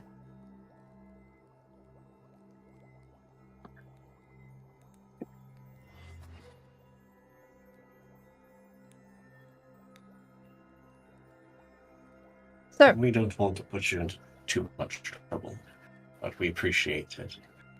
well, honestly, we aren't typically ones for guests, so we weren't exactly prepared, but still. You're here now, and you're here as our guests and good friends of ours, so we'll do what we can.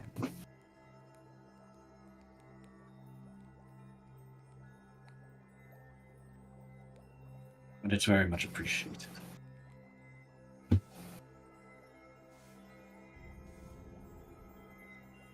Alright, well, this is gonna be our break time.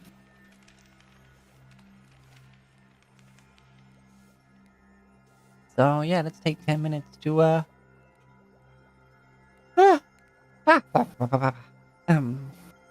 get hydration, snacks, and whatever. Woohoo! Yes. Be right back.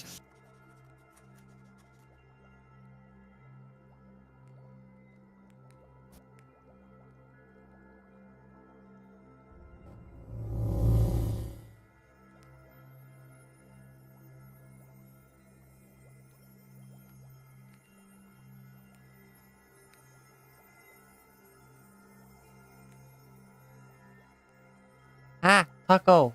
I see you there. I'm not sure if I say hello. I may have been focused on the game. But hi, good to see you. Love you. Cuddles.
Alright, I am back.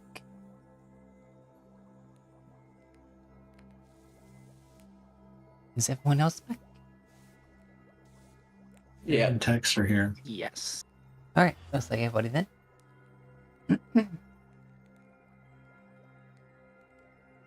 Okay. So yeah, you all sit down, have a tea and a chat, and I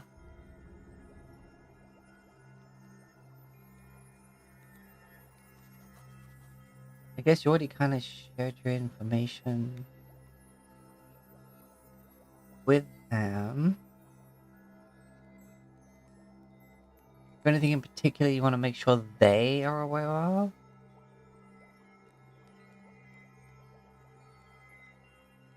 Or is it not like, I don't know.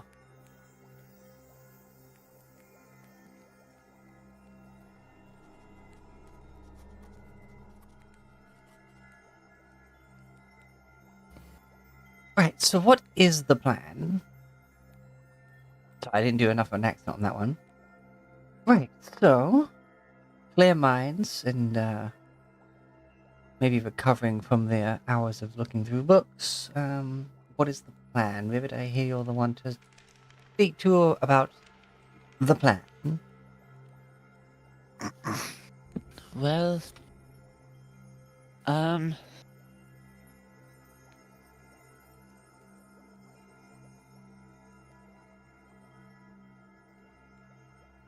the specifics are harder to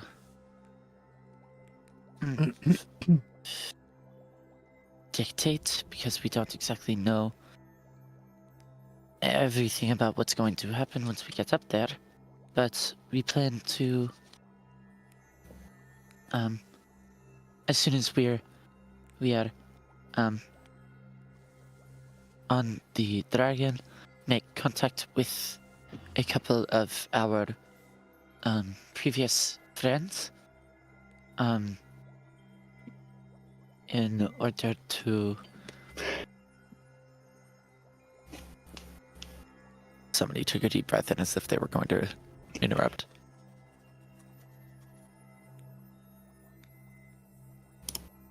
Appears not. In order to get their help as well, we will be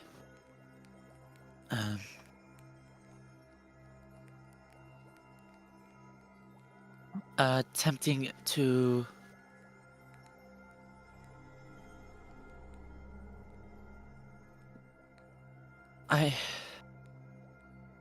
this is the part that's hardest to dictate. We're going to presumably be battling Ohag in an attempt to defeat him, such that he is no longer in charge of the city.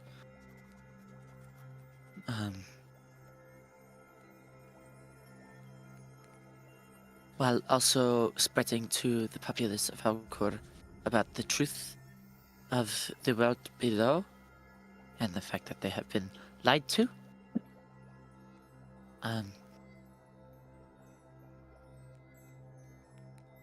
That's gonna be an awful lot for people who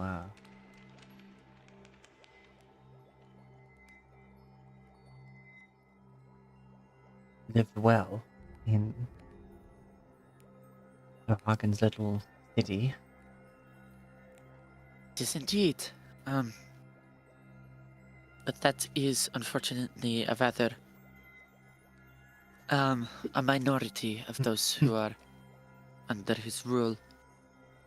He has rebooted classism, and separated our Alcor into the Overcity and the Undercity. I do not know if this was a thing back when it was a part of Alt Walav, but no. It was, I'm assuming his population has grown vastly, since the initial construction. the minority of the wealthy, the important, live in the above city, with the sunstones and all the infrastructure, whereas all of the rest of the population lives below ground, in the Undercity. Oh, the Sunstones, Xavier. Remember the Sunstones? Those were something. I'm interrupted. Right, yeah, sorry, you were saying?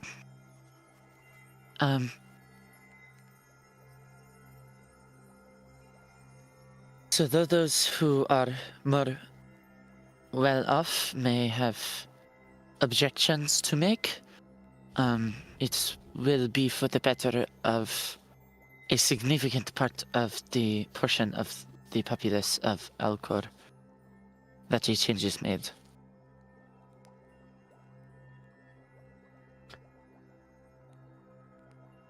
I have a theoretical such- problem.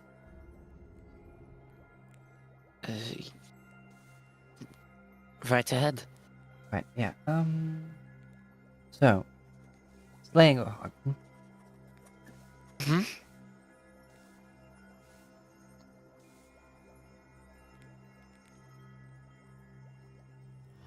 How many different possibilities have you planned for as to what will happen to Zelodio in that scenario? Well,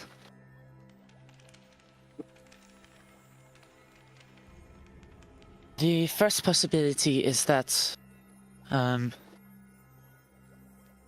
with Ohagan, Zulorio also dies, in which case, the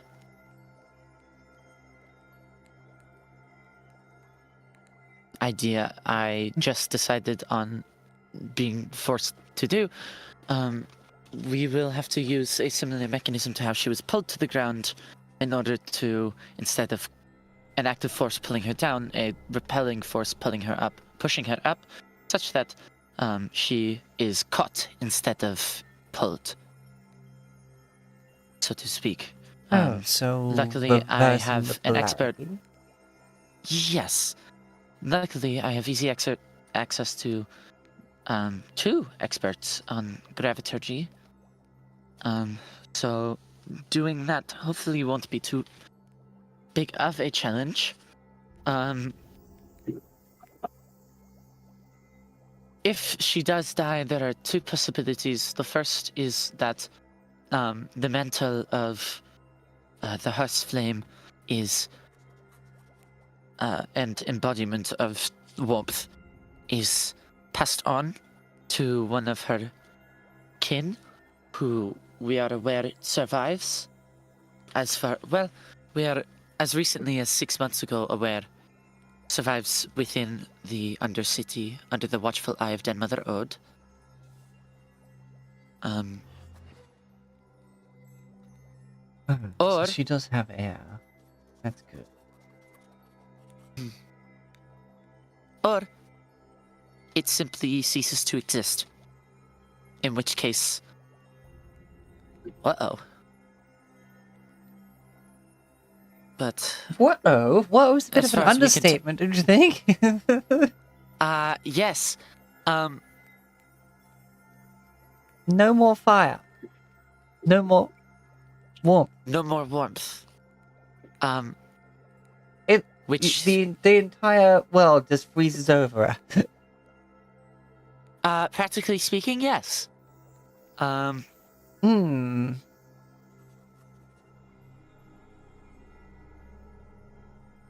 Which is part of our intention as to speaking with Dan Mother Ode, and also we have access to a rather trustworthy set of primary sources as to how the mechanics of all of that works. Yeah, as long as she has a air that is capable of taking up the mantle, then it should be fine.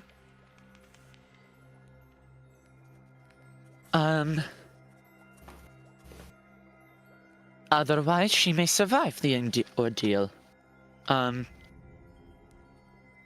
untethered from the livelihood of O'Hagan.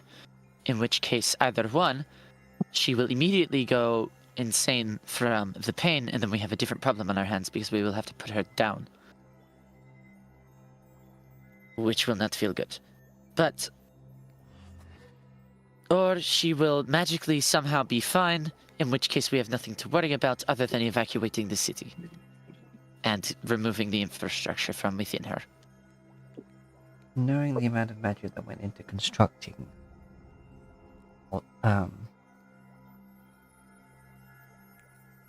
Volkor,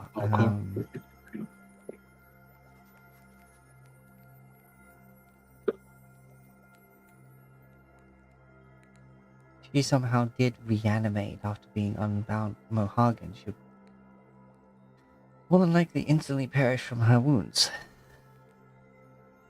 Exactly.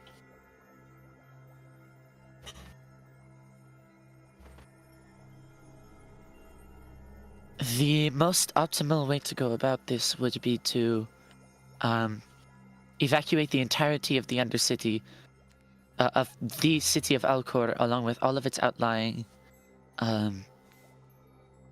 districts, and the entirety of the Undercity and Overcity and everybody in it. Get them onto the surface, deconstruct everything within, while maintaining her flight path, which would be a pain. But heal her injuries, untether O'Hagan, slay him, or otherwise punish him, because if we can untether him without killing him, that would be... I think that would be a more just punishment, but that's kind of a matter of ethics as opposed to practicality.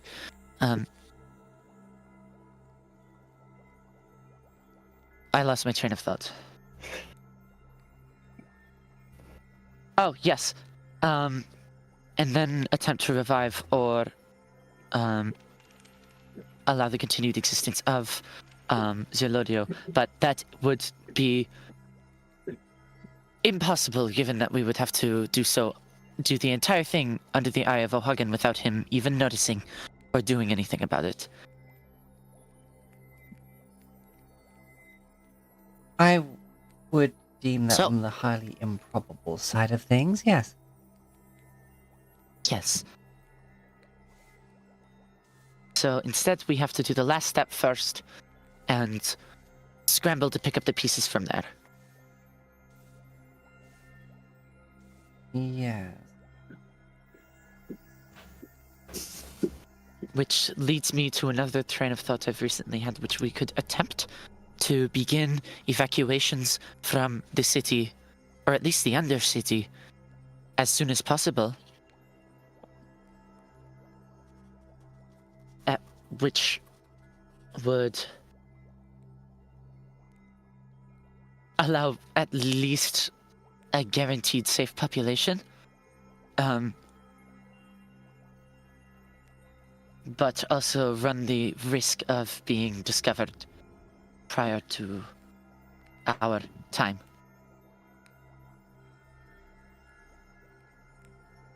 We could also task allies with evacuation efforts, which I have a feeling we were going to probably do anyway, but imagine the genie will be helpful with that. Yes. One of the allies we have recruited to this purpose is I don't really know what to call a group of genies, but there's a fair number of them. Oh, well that's... Who are willing... Yes, they appreciate the idea of freedom, and so offered their help, actually. It was very, very nice of them. Very. I have to get the fucking accent correct. Well, let's hope that sticks. Like, I'd imagine they're as good as their word. I can imagine a lot of things. So, she just crosses her fingers and holds them up like, you know, here's open.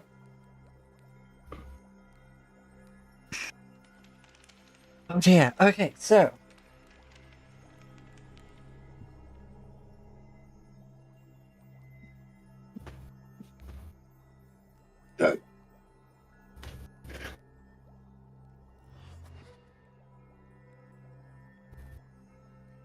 At one point, I swear I heard you say something about reanimating?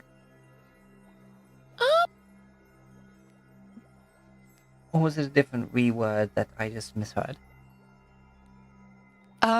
It was hypothetical if we were able to do things in the most optimal, safe, process. We could go about, separating Ohagen from. We could evacuate the whole city, deconstruct everything, return her from a shell of a dragon to a dragon, and then reawaken her after separating her from Ohagen. But that's a pipe dream at best, and foolish thinking at worst.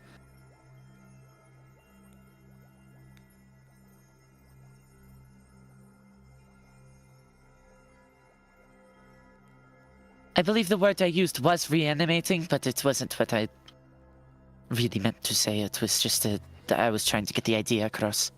Yes, yeah, last thing we want is an undead Delodio. Yes, I think that would be somehow worse. I mean, you would have to speak to some clerics. Maybe they have regenerative magic and be able to raise Zolodio properly. But then again, I'm not sure how that would work with the whole element transference.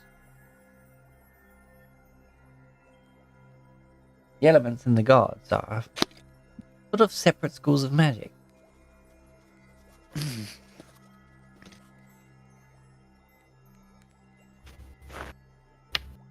Primal magic versus arcane magic versus divine magic. Though I have seen some clerics regenerate entire limbs of a person in a matter of minutes. Would that do the same for internal organs? Oh, that is a question I'm going to be thinking about for a while.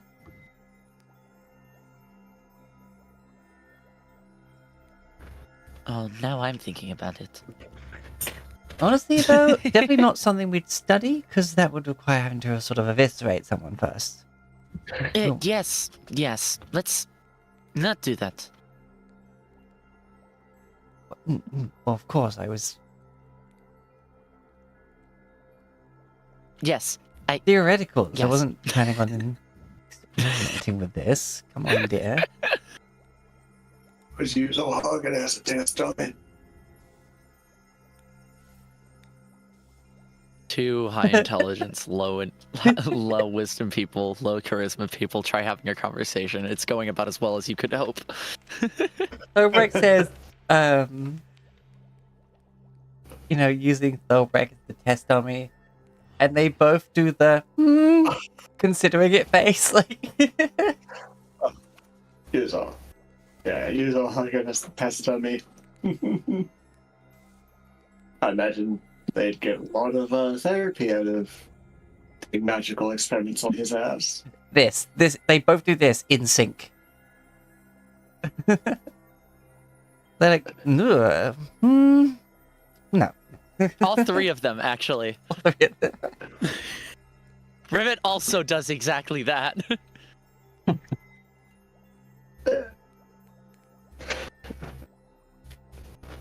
That's so distasteful. But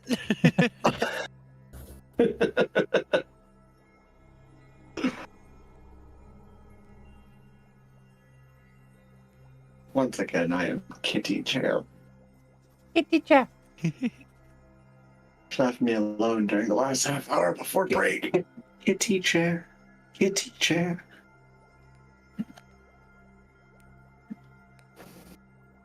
Right, so before they get on with the dragon part, how are you getting on with the dragon? We have a lead from the Temple of Tor. and failing If that, we not, have we can plane shift. methods of teleportation. Yes.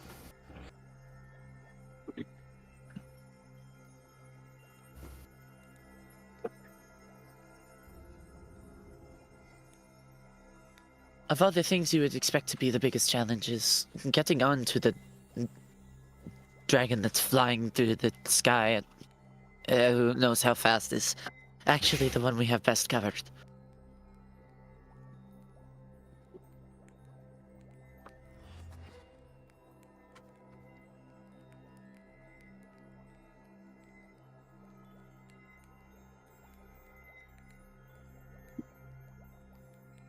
Really? Like, thought O'Hagan had measures against teleportation. He likely does. Nonetheless, he granted his what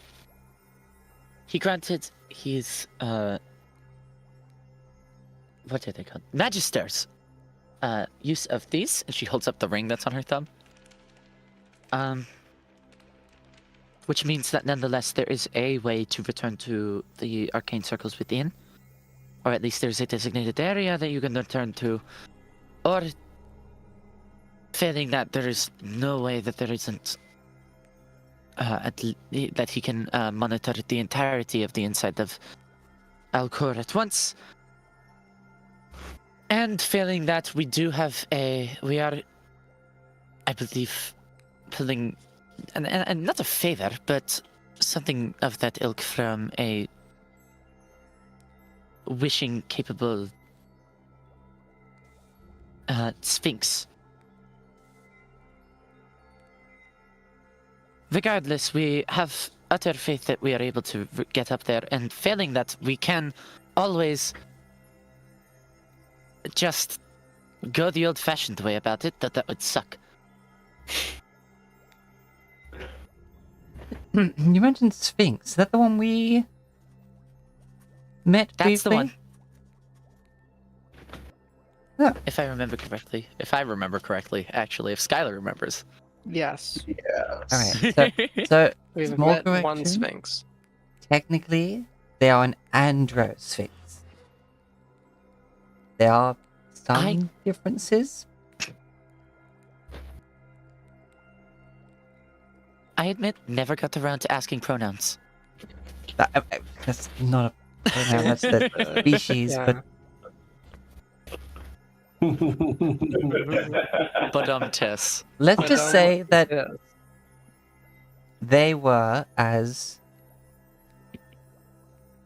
forthright with the fact that they were an andro sphinx or a normal sphinx that some people maybe when involving pronouns. I see.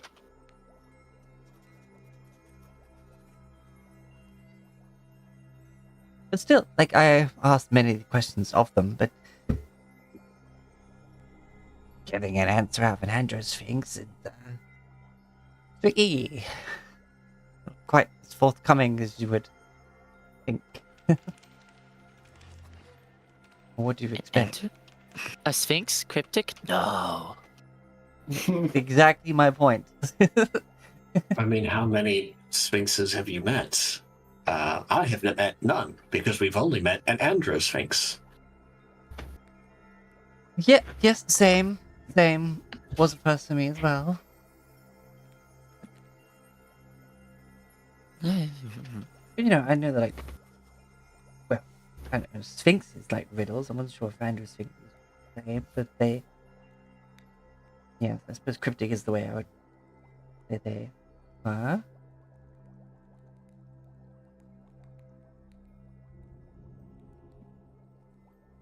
The wish granting bit.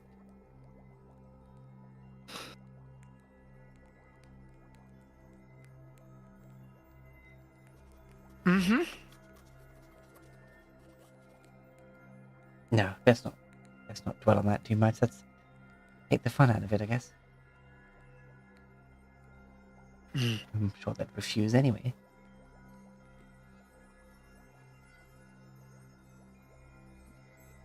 I did get the impression that they were there to more observe than most anything else, so...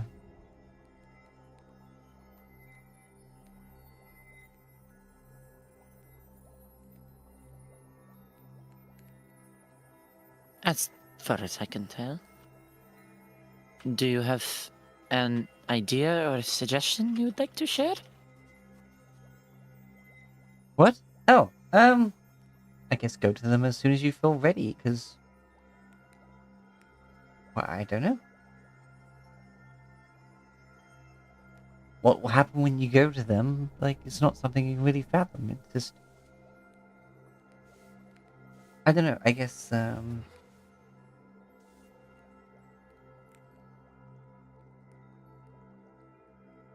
I don't know what they would have in store for you, and therefore I'd make sure I have plenty of time just in case it takes a while. Mhm.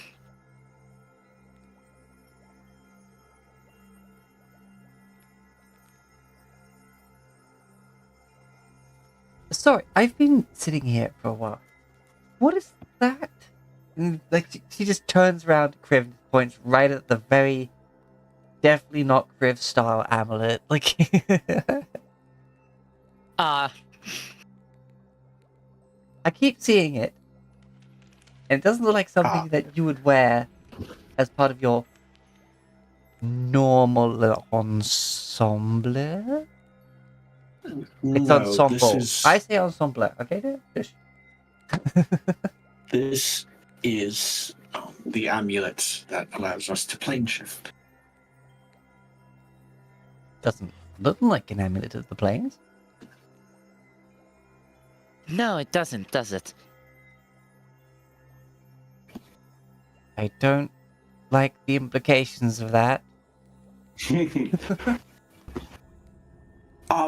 This one was apparently made specifically by a Fae Lord lady. Person. Archfey. Yes, that one. Archfey? You know what? I'm not going to ask any more questions about it. The less I know, the better. Yes. It's very much. Yes. You can't even take it off. No, it's quite literally cursed to be. I cannot remove it.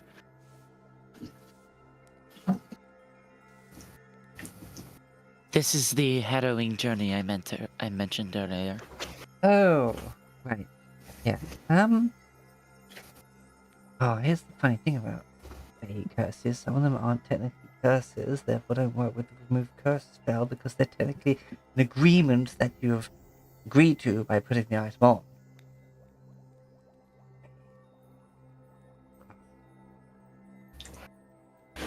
Very interesting, but geez, they definitely know ways around typical ways you would deal with something magically.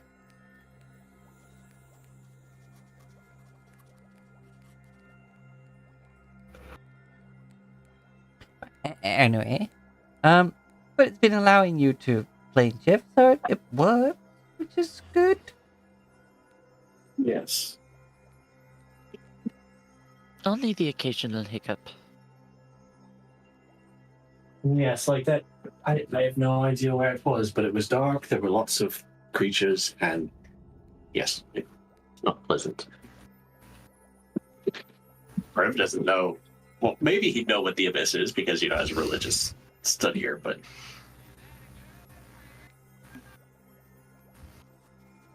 Yeah, against like outsiders and stuff.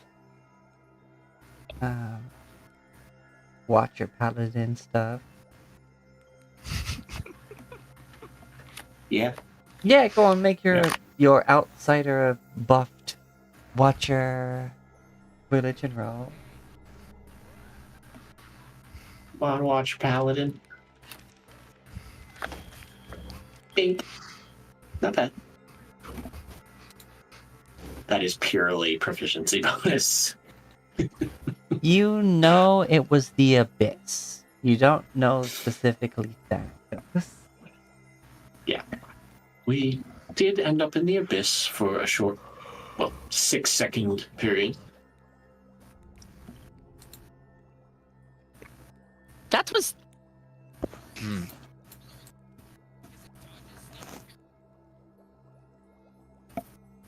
Well,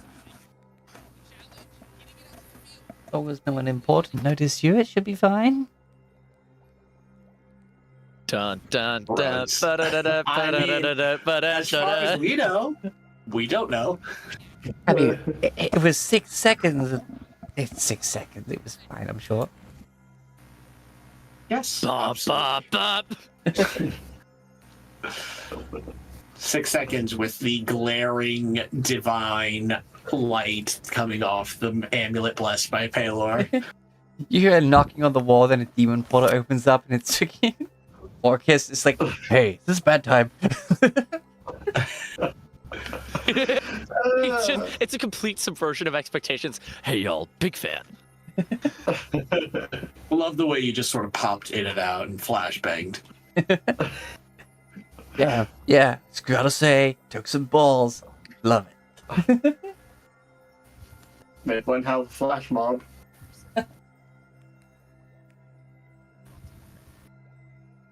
The entire plane was alerted. Like, they alerted the horde. Just everybody Yeah. just rushing straight for you in that The 6 beacons are seconds. lit. Gondor calls for aid. Like, everything went from just chilling to running at you guys as quickly as, you know, what men truly want is to find the lost city of Atlantis. Just immediately off their asses moving. The entirety of a layer of the abyss just hauling ass in our general direction. Not terrifying at all.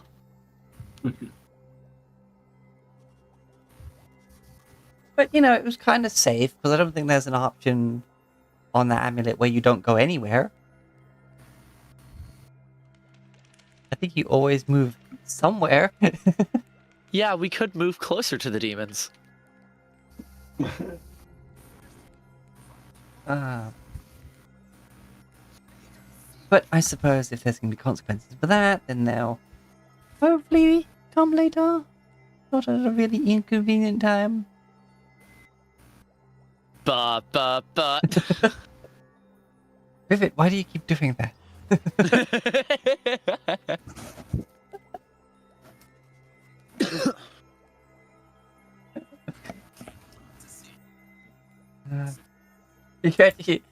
No, even funnier is that every time it's not you doing it, it's Sophia doing it every time. They don't know why they're just making noises because small brain.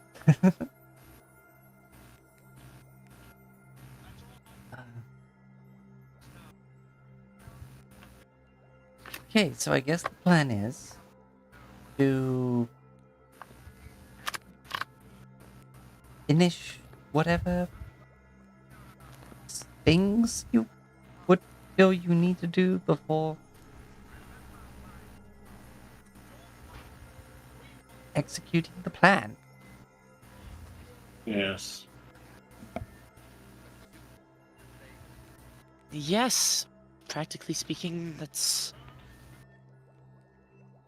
what we have to do. All right.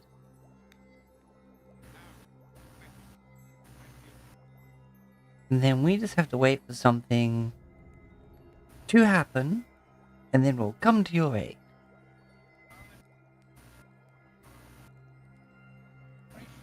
Or if you figure out where we would be most useful before the plan, to change where we are in the plan, by some means or another, tell us the plan.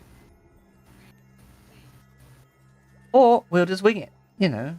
We've been pretty good at that in the past.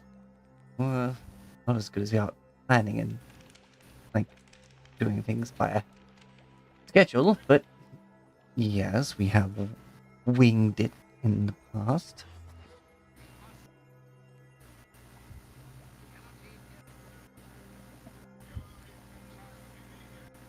As much of this that can go to plan as possible will be planned for, but a lot is up to chance. What was it Archibald used to say? Make the plan, double check the plan, execute the plan, wait for the plan to go wrong, throw away the plan.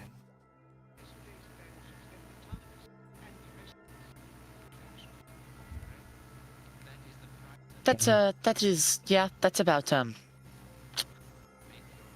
yeah. He wasn't the most organized of people, I'll tell you that.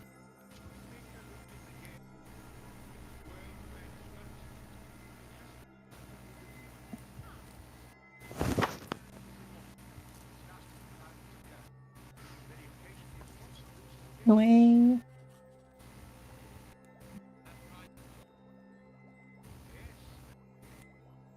Oh, my tea's gone cold. Well, at least that means we had engaging conversation. Yes, indeed. Was productive.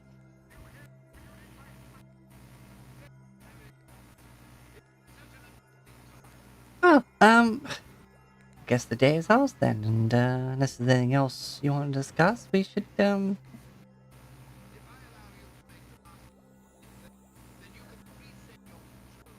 whatever we fancy doing.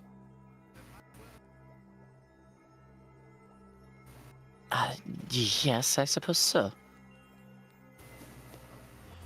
I mean, it's still no, actually, is it early afternoon? Feels like it's early afternoon. I'll have to go check the tower.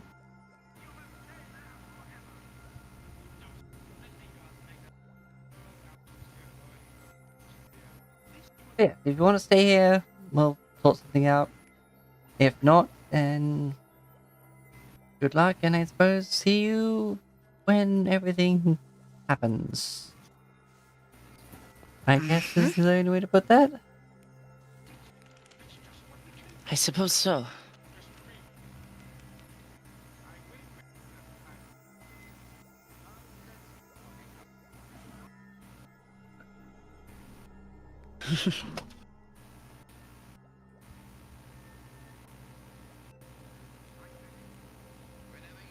Right.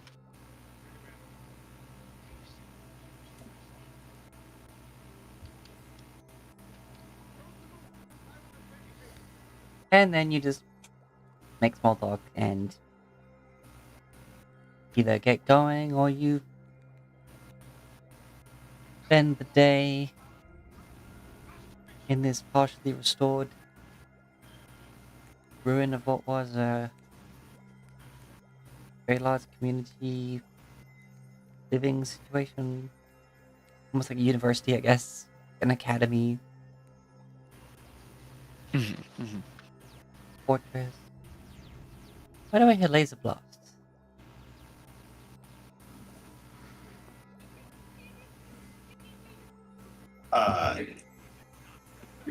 Laser I blast? think there must be a TV in the background or something. I'm hearing the lasers too. I think it's Doctor Who. Okay. I thought that was an in-game thing, and I'm just like, uh-oh, No. what do you mean lasers? I'm not hearing lasers. I'm hearing it. Faintly, but I'm hearing it. Alright, anyway. I thought I was going crazy. No, that happened a long time ago. Unless all of us are. Yeah. Okay. Yes, what do you want to do? Why's the question? That does. Okay. So, I guess the better Next question is, what is on the list before going to the Sphinx?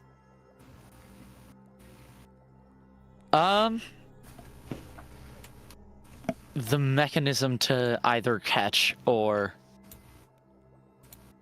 the tower mechanism that initially pulled her down and is now going to be used to soften her fall. That is, I believe, next on, at least on Rivet's agenda, but I don't know about the rest of the party.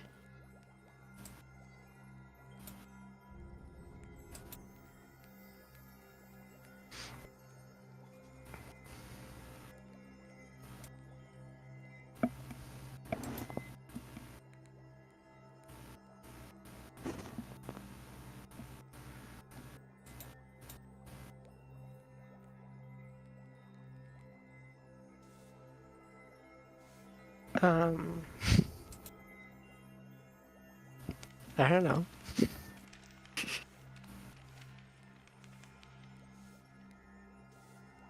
Much to do, so little time.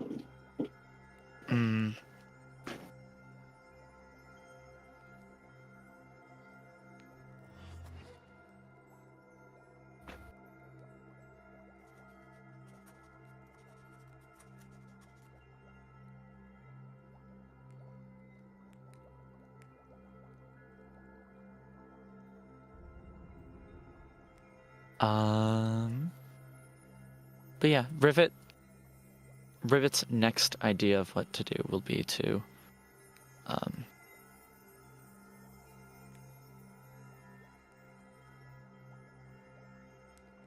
fix up, check in on the mechanism that once was used to pull Zelodio out of the sky and figure out what exactly she needs to do to get it in a working order again. Albeit in reverse. Yeah, okay. So Tower Town then. I imagine so. Sure. Alright. Is it time for some amulet rolls? Uh-huh. Guidance. Flash of Let's see how keys at the screwed ready. we get it. Alright, well Intelligence. I Mhm. mean, I want to observe this, but could you do it at a safe distance? Oh yeah. Yes. Yeah. Actually, we should do this outside because if it fails, it does like move. a Yeah. bunch of stuff with it. Yes, that seems like a smart decision. Yes, a Uh, wise decision even. yeah.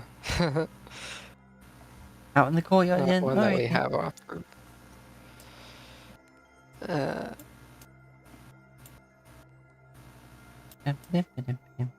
Ba-dip-ba-dip.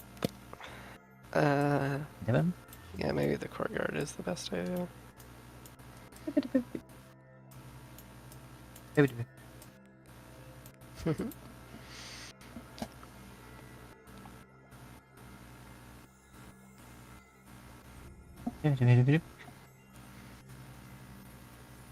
Alright. Vix just We got casually time. teleports next to you.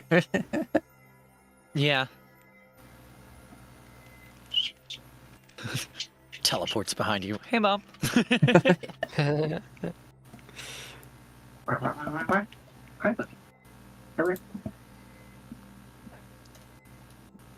Alright. Alright, you head outside.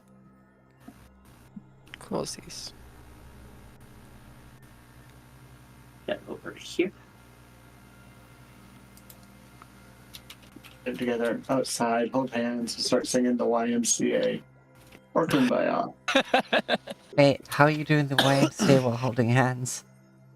Yeah, I that meant is kind of Kumbaya, hard. With but- reckless abandon. I meant No, Kumbaya. we're but- doing cheerleading gymnastics where we're forming the letters. Like, Injuries guaranteed. YMC, and on C everyone's just poof, on the floor. Just literally yeet each other over. All right. So we'll make sure we're a good distance away from the rolls, and guess it's intelligence check time. Yeah. Do we want to let them know we're coming? Yes. Oh yeah, right. You need to Yes. contact the middleman. Hello, The middleman. middleman. God. Yeah. Hey, God. It's me. I will. Can I will take pray. a stop in there? Yeah. So we're going to Pendler's domain, and then we're Yeah. going to from there To Tower Town. to Tower Town. Yeah. Right. Gotcha. Me, it's like, aren't we just like a couple days travel from Tower Town by foot? Sure. All right, let's Yeah, go. but I will pray to Pelor, let him know that we're stopping by via the teleport plane shift. hopefully, anyway. You get like K. Like, Yeah, I think he's basically at this point we just have a pass. Mm-hmm. All right. like, thank you for informing me. I will make sure that everyone who needs to be aware is aware. I will make sure the guards don't stab you on sight. Yeah. I mean, they didn't even do Alright. it the first time, but They came close. they came close, yeah. Let's go. Ready and intelligence check. Bracing. Okay. We need Oh, we just make it. Because it's Oh plus my 6, right? God. That's Yes, Yeah. it is. Oh my goodness. I kind of wanted to fail with the rolls watching, just like It is so funny. It Every is, time. It's great. but and also that means- inconvenient. But because we were going to the celestial plane, if the failure meant we had a high chance of just randomly ending up in some god's domain. Oh god. I mean, exactly. Piss off Asmodeus. Just casually. All right. So we hit Pelor's domain. Say hi, hello. Thanks for not stabbing us. And Yep. next we head off to Tower Town. Guidance. No saving that. Ah, Oh god. yay! Uh-oh. Now we can go anywhere on the... Oh, no. No, now I roll a D100. All right. Gang, here we go again. So that's a Last hour of the 35. session. That is a random location on the plane that of the material plane. Okay. I mean, that's fine. Okay. Yeah, that's It could have been fine. worse. Yeah, we just have to start over. Best case scenario, we have to do it again. Worst case Yeah. scenario, we teleport above lava. hmm Or 10,000 feet in the air. We're in a place we haven't been before. All of a sudden, like I swear, Uh-oh. whenever it goes wrong, it's like that bit with the infinite improbability drive where it's just like Oh god, yeah. like through multiple things. Exactly. We've been to Bright Soul before. We've passed by on our way to Gold Shield. Yeah, we haven't stopped there. No, I don't You think went so. here. No, we went. Yeah, We've gone to the zombie fields. we went here like this. We never went this way Yeah. because this is where the church with the, or we say the night where they literally spend the night machine gunning zombies. Yeah, shooting ballista into the graves. like the sun is setting. We must do our holy duty. Fucking Doomslayer music. I mean, look, it Hot makes me shotgun jealous with as a religious paladin. intent. I'm a member of the clergy, Shenanigans. but Lord, forgive them their sins. Also, help me aim.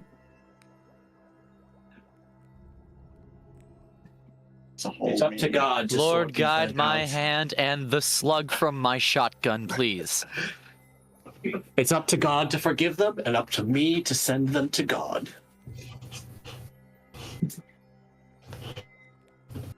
Anyways, so where exactly are we popping out?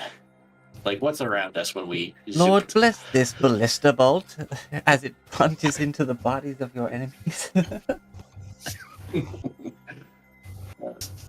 And hopefully not one of us as we teleport in front of one. You end up in Bright Soul. I need music. Oh no. That's very good.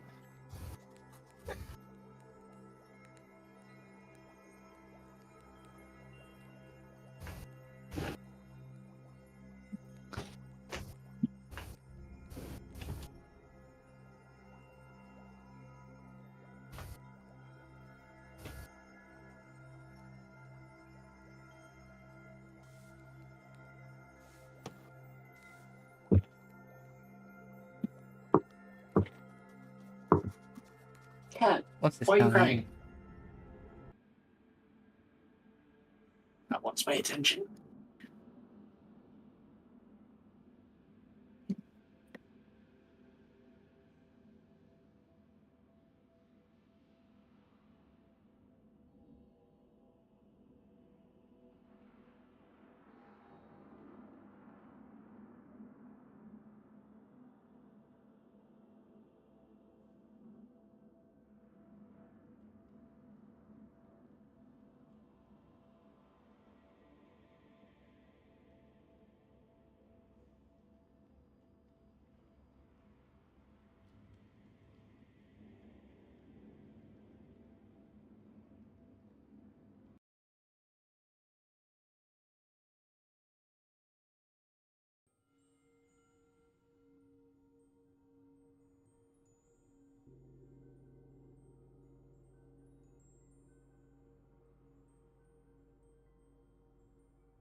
Mountain Monastery by Michael Gelfie Studios. It's cool.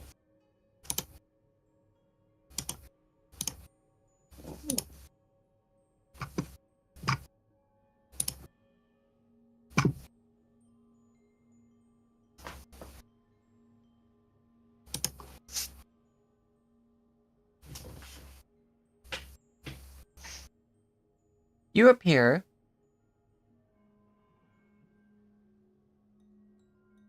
in right bang in the middle of the Bright Soul Monastery.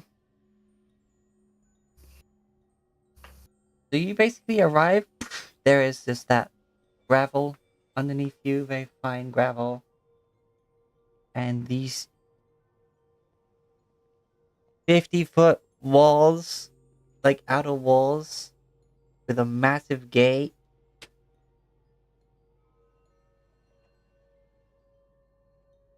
And looking down, like looking around yourself briefly, you can see that basically there's like the gate, a courtyard, then a lot of steps up to this central one that you're at.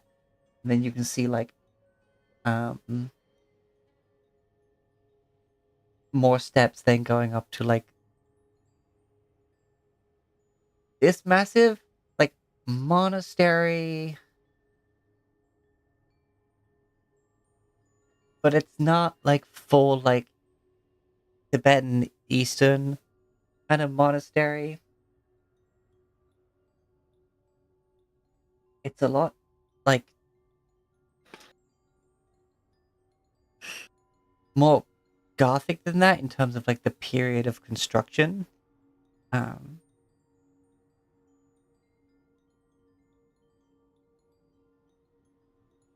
But the rooftop of the tops of the walls and the rooftops of the buildings has that more what you would think of.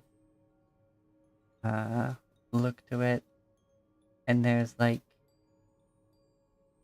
watchtowers in the corners of the walls, well, the four corners around it.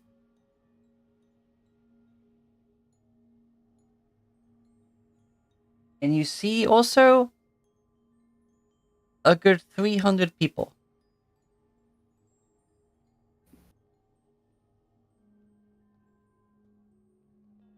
Who have stopped what they are doing and are now just standing facing all of you.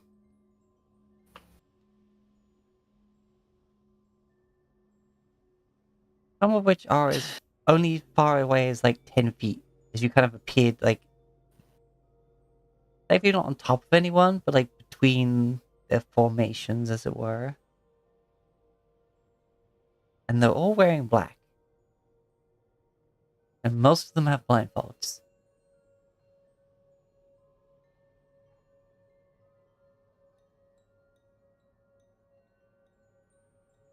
Regardless, they are just looking at you. River just goes, not again. My apologies. No, it's not your.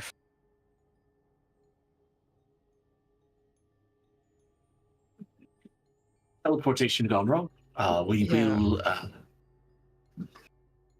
Yeah, you don't need to get involved with this, though. I mean, It's I did. simply being polite. Yeah. I did wonder for a moment as we were coming here that perhaps we should go around to other places around the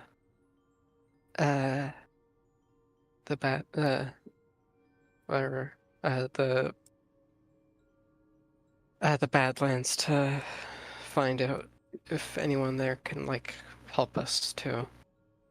Like, I don't know. New Hope has a bunch of people. Or Guhadaza. A bunch of people with ties as well. This is a good suggestion. Mm. Do not go. All of you Well, hear that in your head. that's not spooky at all. Uh-oh. And you also get kind of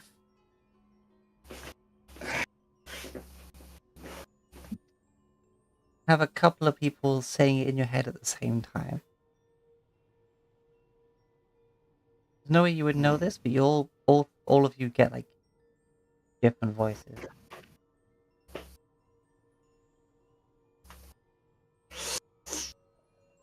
That hive-minded Jesus. Oh, E- great.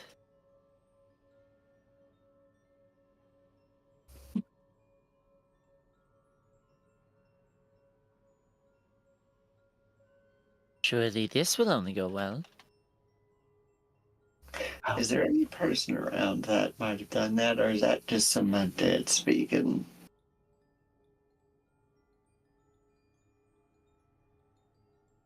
You look around and you see a good 300 people looking at you.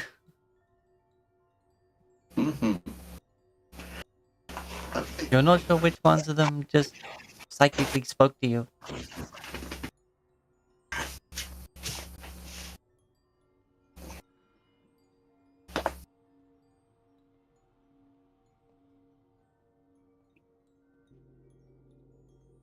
The all-seeing spoke of your coming. The speaker would want to speak with you. But the speaker would want to see you, I guess is what I'm saying. The speaker spoke of your speaking. The speaker wants to speak with you. Speaker spoke, speaker spoke. Seashells by the seashore. Sure. I mean, we're kind of in the middle of something, but I mean, if you're not, is this pressing? The listener has heard of I'll your just say deeds. out into the air. Okay.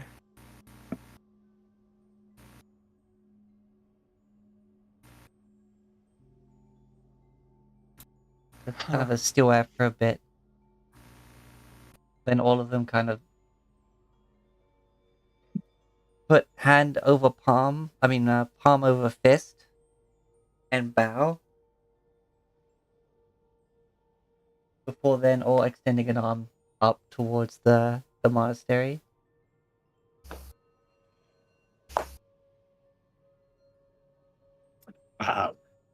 Well, I guess we follow. This is interesting, to say the least.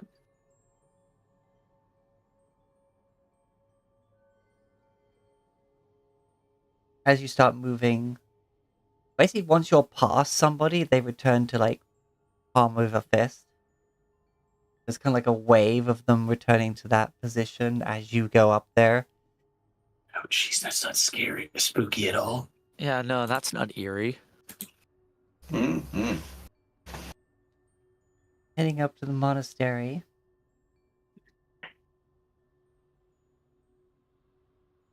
You see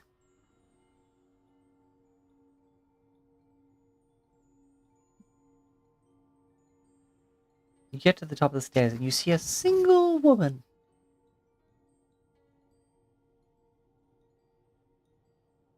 Makeup is pale, eyes are very dark, lips are black.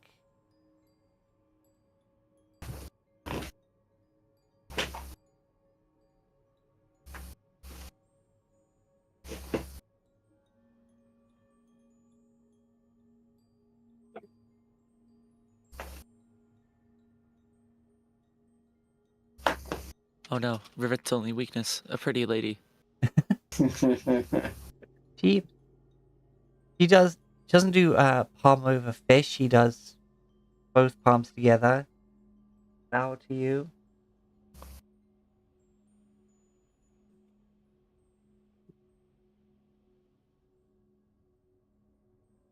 Welcome, travelers.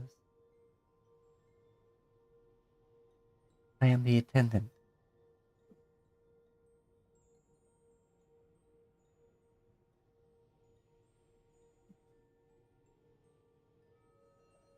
Greetings. You're the attendant, so not the one who saw our coming.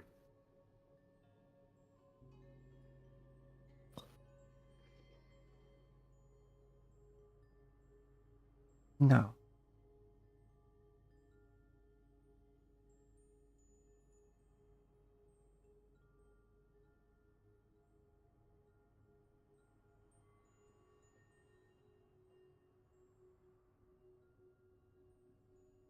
My masters are gathering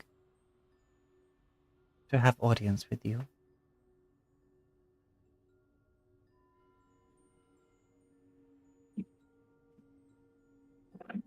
Please, be not unnerved.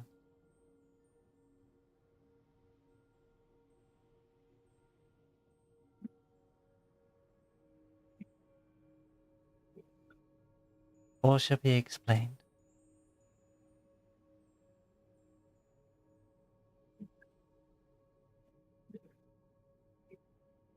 The most calming thing in the world to hear. Be not unnerved.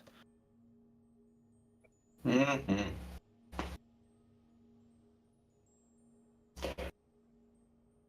People tell me that, and I do the opposite.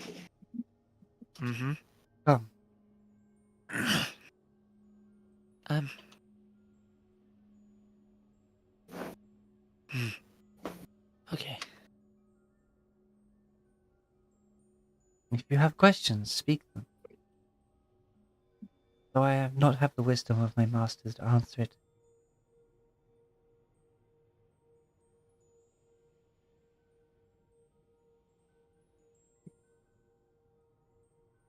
I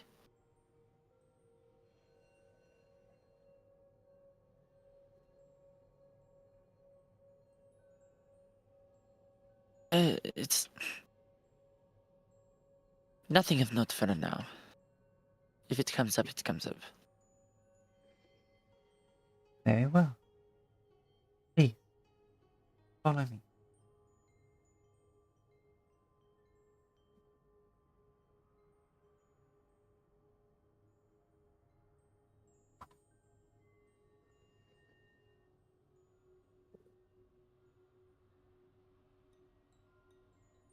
Presumably, we follow.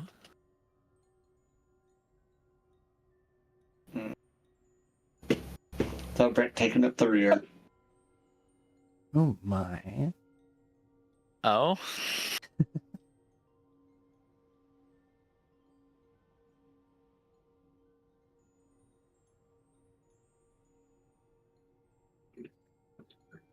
She takes you into this large room, where you see like a low table, um, and several pillows for kneeling.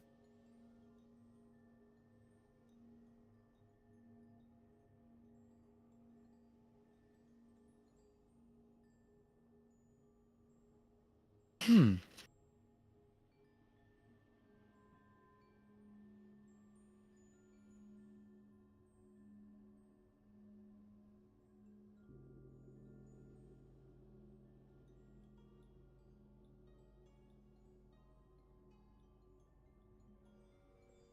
Please, Rivet stands awkwardly. kneel and be comfortable.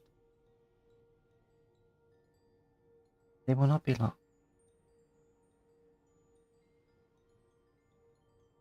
I will remain to attend you until they are ready. Hmm. Okay.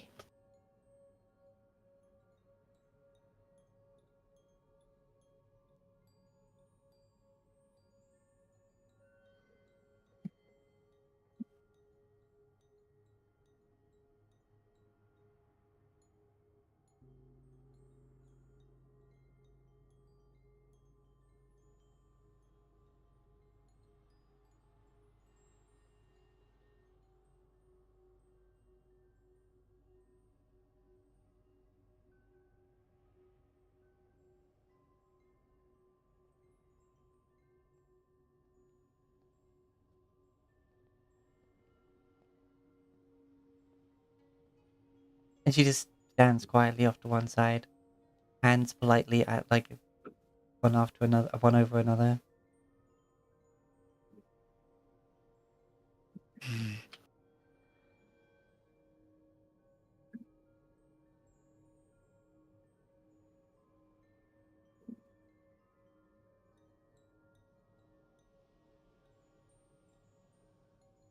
Well, okay. Uh,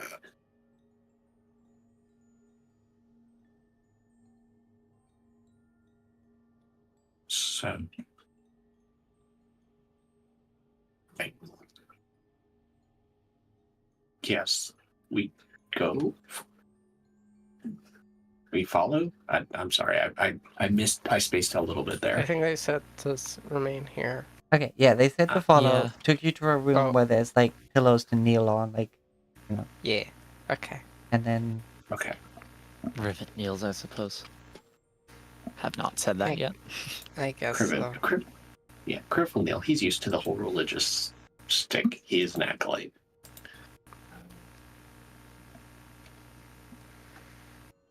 Sierra fidgets. the attendant. Funny enough, got some tea,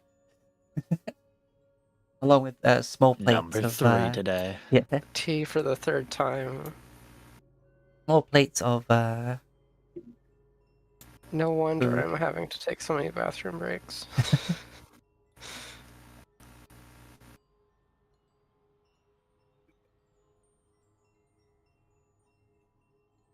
She doesn't automatically dish it up, but she is there for anyone to show interest, sort of thing. You stand there, and then her head lifts a bit.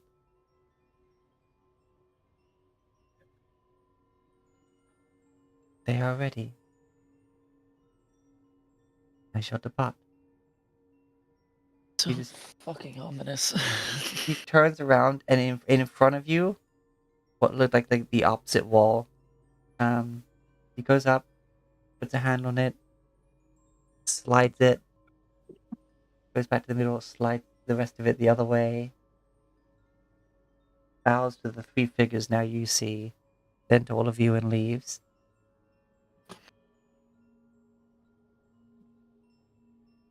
You see in front of you 3 figures dressed in black as well.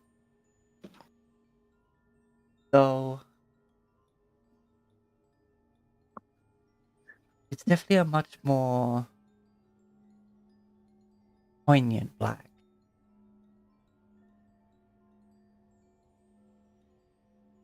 Like it was brand new, not washed. But you do see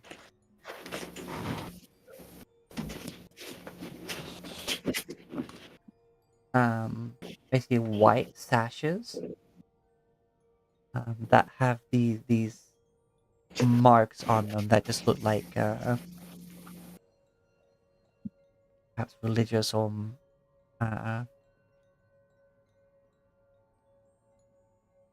monk sigils. There's 3 of them. One of which has a mask of 2 golden hands with the fingers laced, covering their mouth. One has golden hands over their eyes, and the other golden hands over their ears. Ah, I see.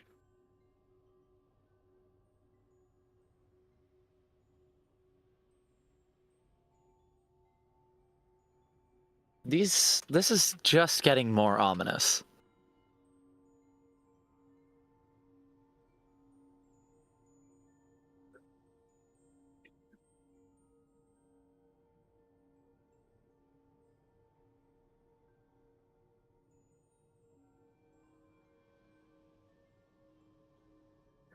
This moment was foreseen, and that he has been told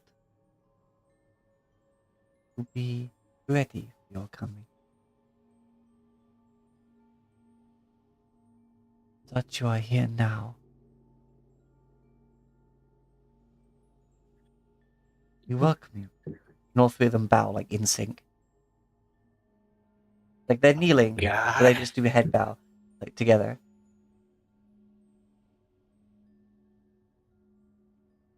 And they look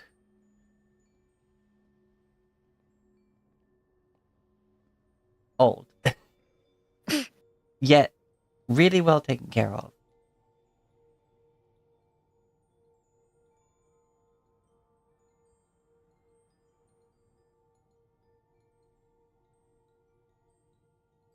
Hi. Hello.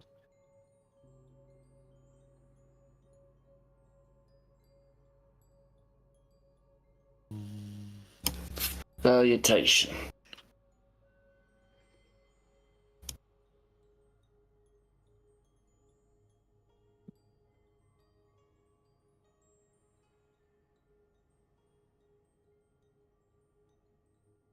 Well, I guess maybe it's kind of the opposite.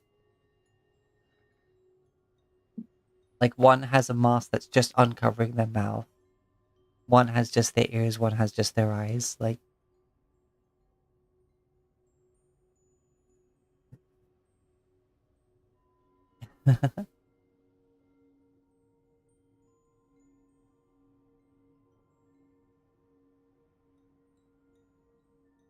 Seems extraordinarily inconvenient. Go on.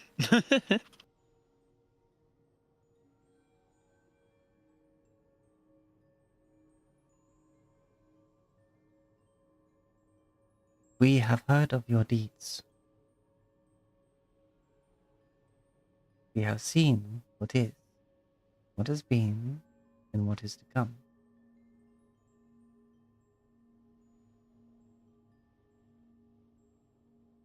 We of the bright soul dedicate our lives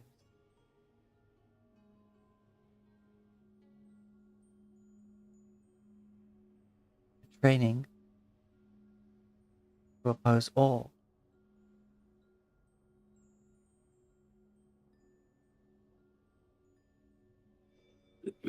that would seek to ruin this world. But we cannot act lightly.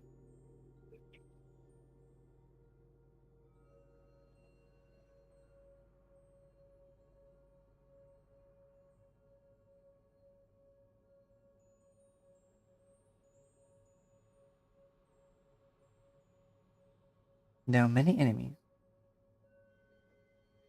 to life, many enemies to even death.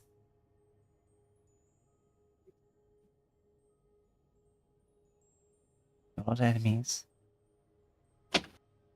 that you would be incapable of seeing.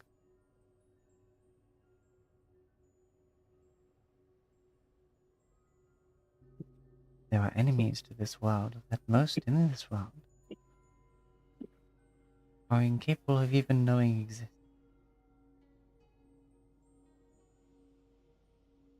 We of the bright soul hold the line.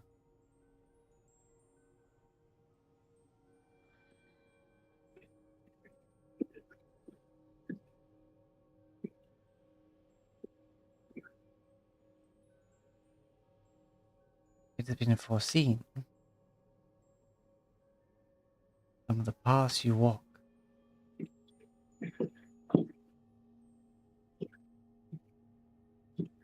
may lead to catastrophe.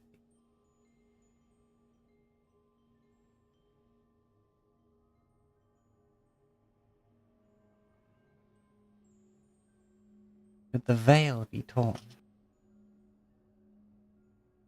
we are ready to act.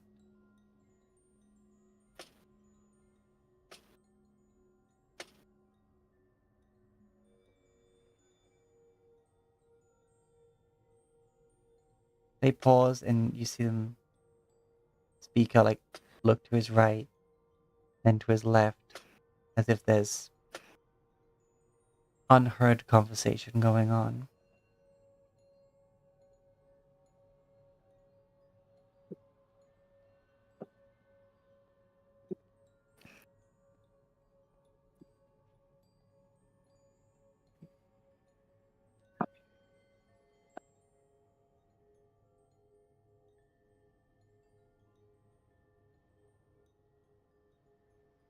You have been seen.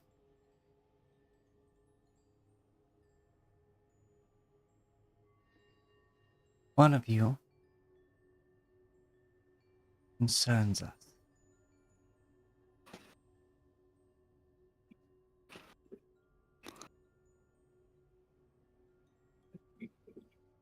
Oh, really? Oh,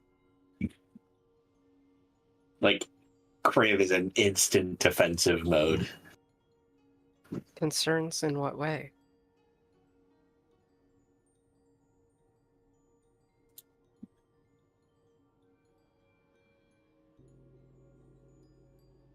Rivet is dead silent. Oh, You notice the one who watches is looking at Rivet. ah,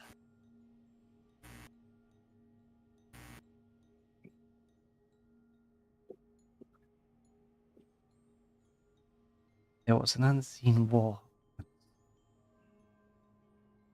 when the tore entire reality apart.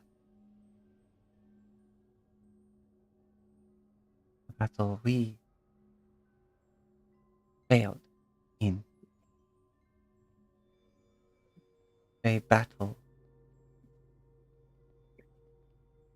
that made us found this monastery.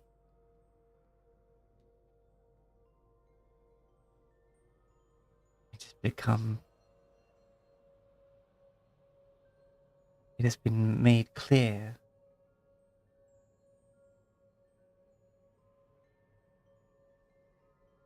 that there are remnants of what was lost.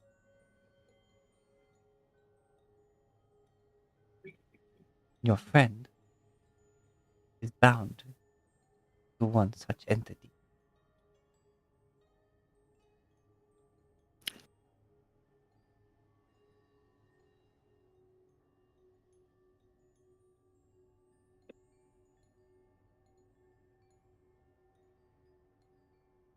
Bound is a word for it.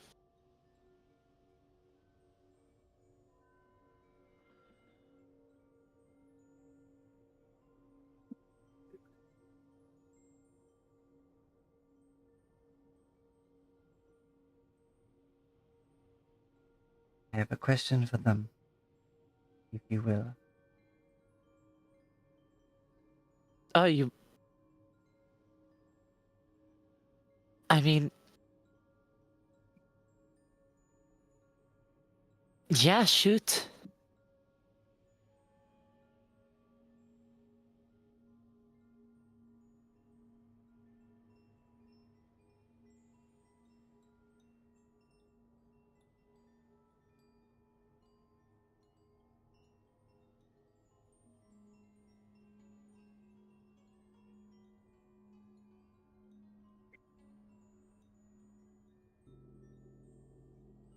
Are they just looking at me expectantly?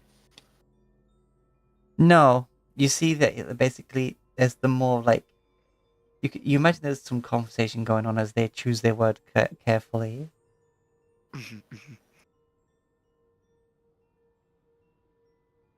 Oops.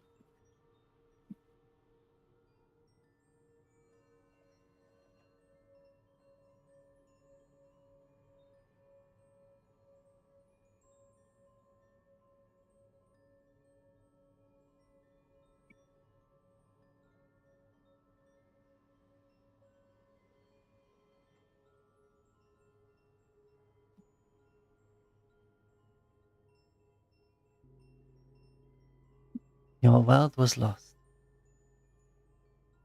What are your intentions? Reaching out to this from what should have been complete oblivion.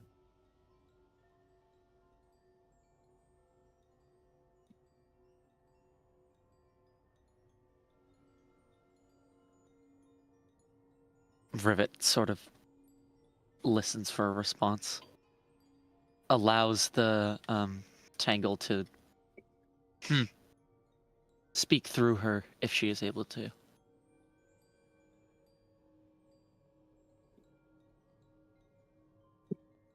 Hopefully without fully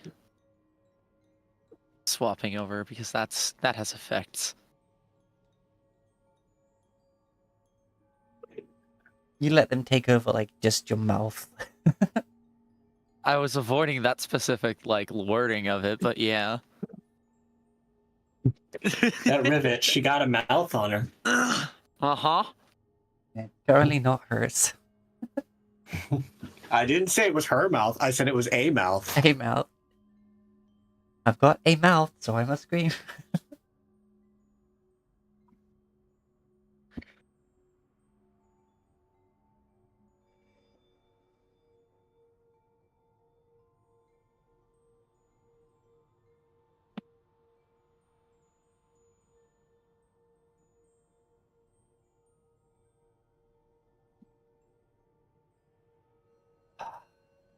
Avoid the fate of my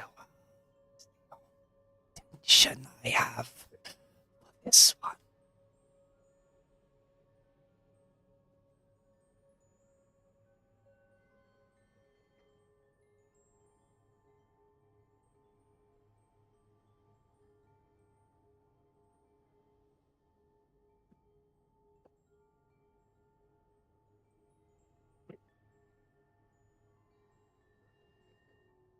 The tethers of your world that you are.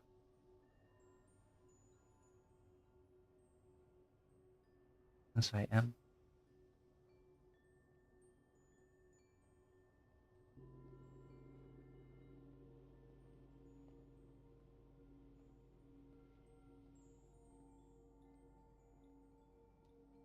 Reaching from your world to ours with the with little fabric of your world remains.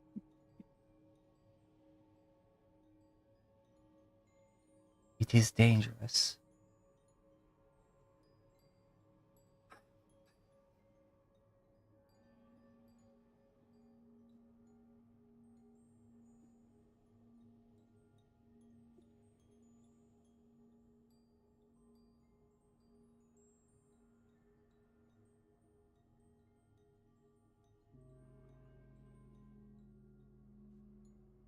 We will do whatever we can. The whole point of the Bright Soul is to stop what happened to your world happening to any world again.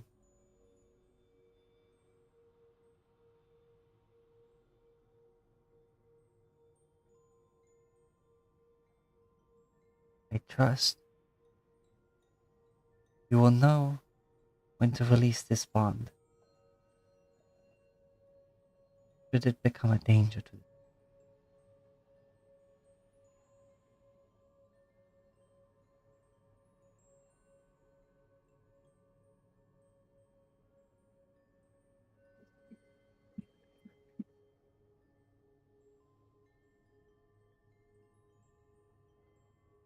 As stated before, I lend myself to prevent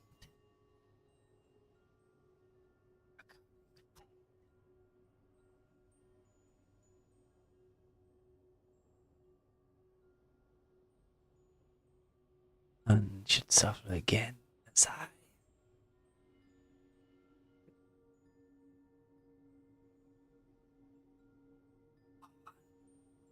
Would have to exist.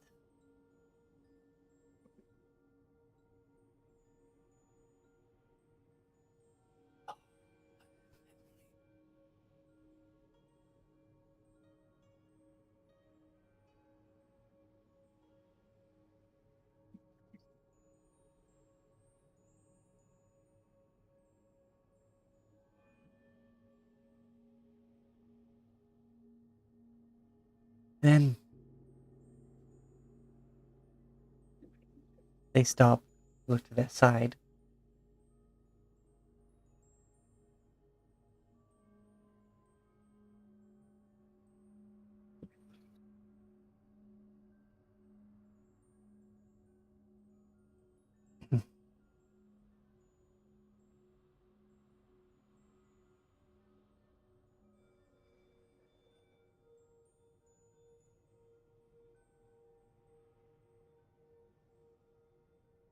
It will incur some risk.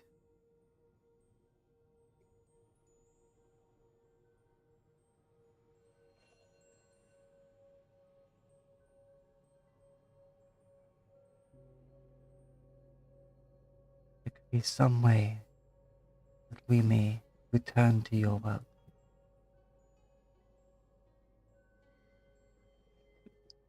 Study what remains. Learn from our failings.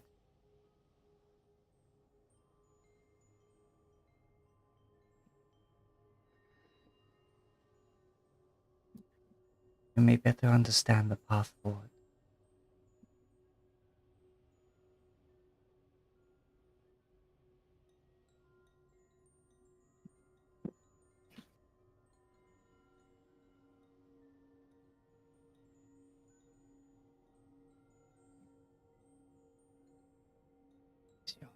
It's to take.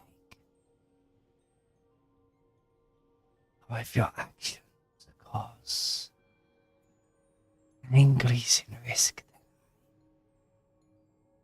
must do what I have to do.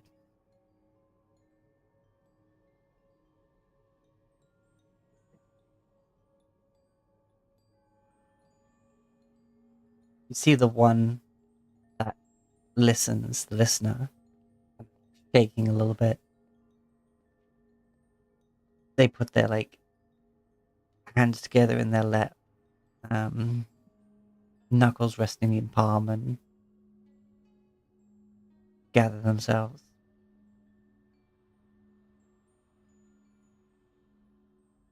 Once they're fully still, the speaker continues.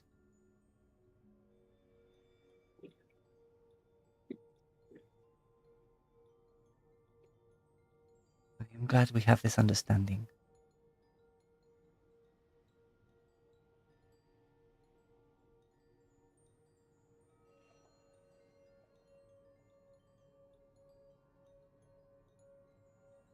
And Rivet, you feel your mouth become your own again. Ow. Your mouth feels a bit weird. Yeah. Like it was asleep somehow. Um,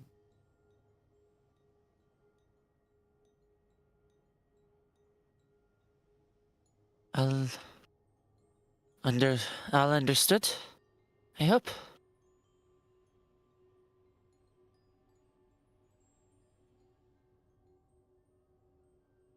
all is understood.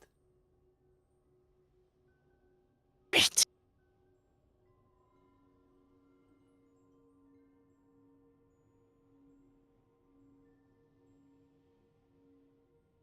I give thanks for you attending. And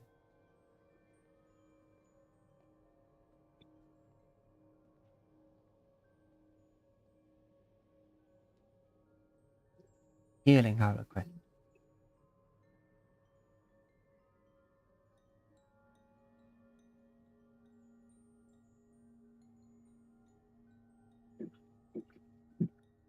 I understand you having your reasons to not trust it, but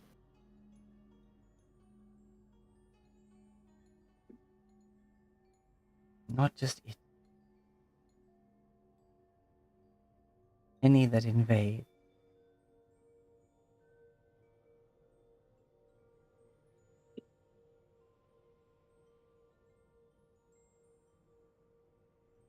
Not maybe in the material plane, as most threats come. Of the astral, of the mind.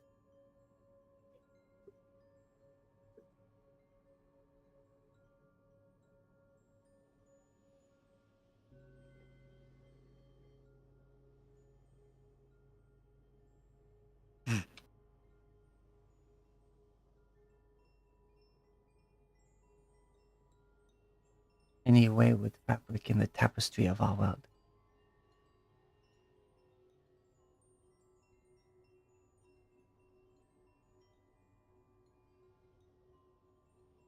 that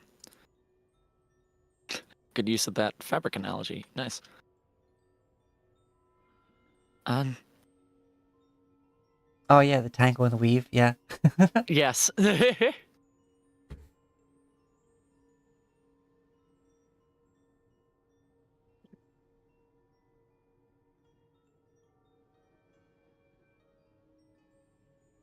You have nothing to fear from what I've come to know as the Tangle. It is difficult to understand, but has no ill intent. Not as far as I have seen.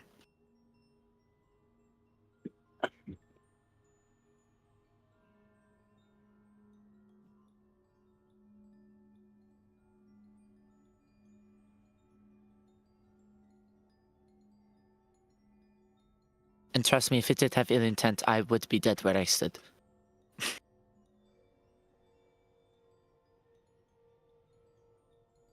She kind of glances at Kriv.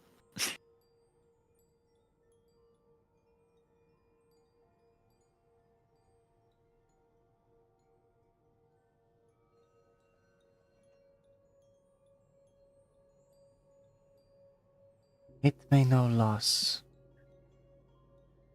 more than even any deity.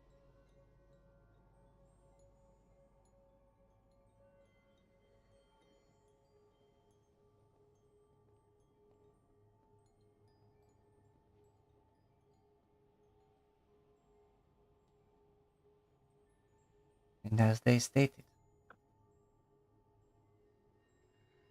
their intention and our duty are the same. Prevent anyone from experiencing that loss again.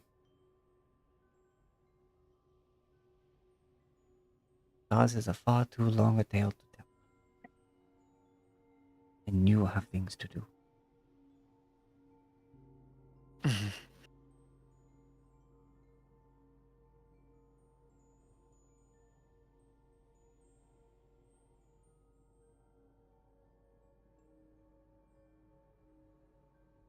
You have not the time for us to give you any training.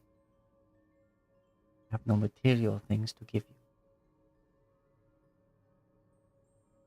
But we thank you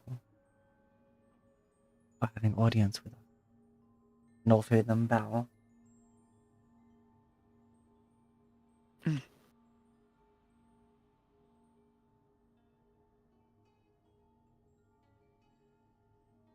Oh, and by the way, the all-seeing, yes, you could tell they were looking directly at you, but their eyes are just completely white.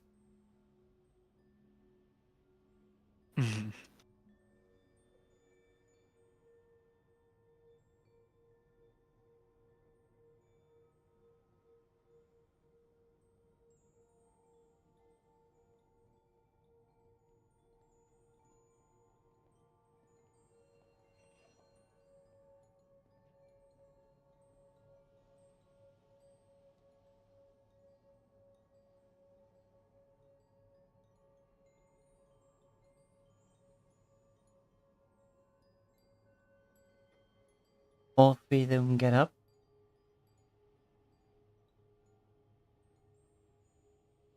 Bow fully from standing. Turn and leave the room. Through three separate doors. At the far end of the room from you. Behind where they were kneeling, basically.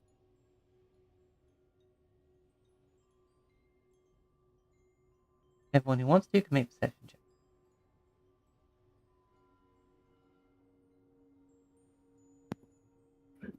Might as well. I almost clicked performance, but it doesn't matter. Me and my off rolls.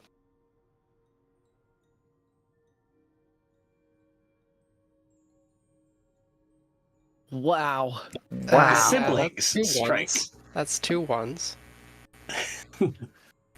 Technically, it's 3 if you count mine. Yeah, 3 ones and a nat 20 on the off roll. One turtle boy. Unless he's asleep. I'm not asleep. Yeah. Ba, ba, ba, ba, ba, ba. Technically speaking, this group doesn't see Nope. shit. Got it. The You know- highest was the 11.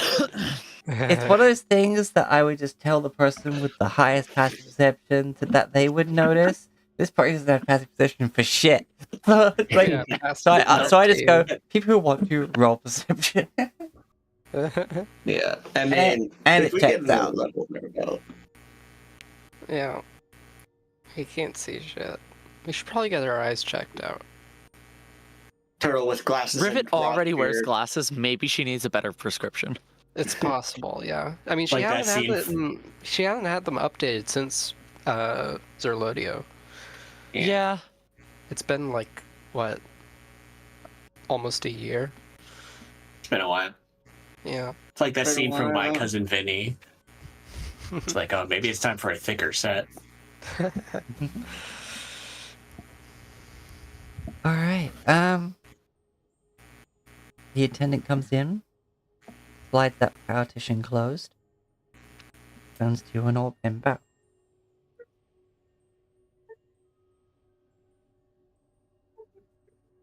We should probably get going. Perhaps in a location where nothing can go wrong. Or rather, a location where if something goes wrong, it does not affect the people around us. Yes. I have just the place. Please, follow me. Follows. Yeah, we ought to get one of these groups of rolls in before the session ends. Yeah. She Just leads to you see out where we're going. back. Just back down to the middle tier where you came in. But as you're at the top of the stairs, you look down. You see that the monks have formed a perfect circle Ah, that's not scary. that you can stand in and not accidentally affect anything. She leads So you I just down. want to point out. Yeah? Go. Go on. Go on. We'll do it before. I'll talk before I do the intelligence roll. Okay. He goes to the bottom of the stairs, gestures you forward, and literally stays on that bottom step. That is the correct distance from where you will be standing in the middle. I just want to point out as we go get ready to do this, my last two D20 rolls were nat ones. Yep. Yeah. Lovely. Yep. The third time's the Let's- charm. Surely it won't Yeah. happen again. Come Let's on, just let's be get that honest. hat trick. I mean, hey, it is Guidance. ever increasing odds of it not happening. It's true. And the face say 11. That'll be fine. Come on, Yeah. for the guidance. Nope. Plenty fine. Do you have another? You need Flash of Genius, but Do you- it'll do. Okay, I was about to say, do you have another flash? Oh yeah, it has. Oh, been a yeah, I have few plenty. today. I get All right. 6 total. If it's guaranteed second? to fail, Rivet's like, God damn it, and then doesn't use it. I think we had last session. We had like a few ones that were like already successes. Yeah. I got 2 more. Yeah. I got 2 more. There's a brief Before- moment as the plane shifts you from the physical plane. There's like a singular frame where you see all those people, but for a brief moment they're astral cells instead of the physical cells before fully transport. It's like that singular frame of the animation. Astral Cells Alright. monks. Cool. Now we know where Ariki came from. I guess so. Yeah. All right. One, So two. we're in the celestial plane. Do we make it to our destination of Tower Town? Let's find out. And the face say, yeah. Ah, we're fine. Well, Let's see if we need it. Well, guidance. We don't. Well, I mean, if I there we go. Okay. I think I did a recount, by the way. I think you might only have 1 left. Okay. Because there was one Regardless, we can here. teleport again. Yeah. Or we can rest here for a moment. Yes, that's Yeah. what I mean. Yeah, 1, 2. All right. We arrive at Tower Town. 3. Yes. You arrive in Tower 4. Town on the top floor by the Oh, device right. that you were intending to go to. Because that's where you were intending to go to. Never So- mind. Actually, there were Tower. 5 teleports. Only 4 of them were failed. So yeah, you Oh. just right in the middle of this, like, wizard area. Next to Welcome the to Wizard Shit device Central. and the teleportation circle between the two towers. And just, you you literally hear one of them go, "Oh, good heavens!" then topple over a banister. Great heavens! Yeah. Okay. Oh shit. Runs over to the banister, catch. looks over. You see, it was only like a 10-foot drop, and he's just on some books, just like, oh, Mhm. I'm alright. That's him with healing hands of lay on hands. Fine. Yeah.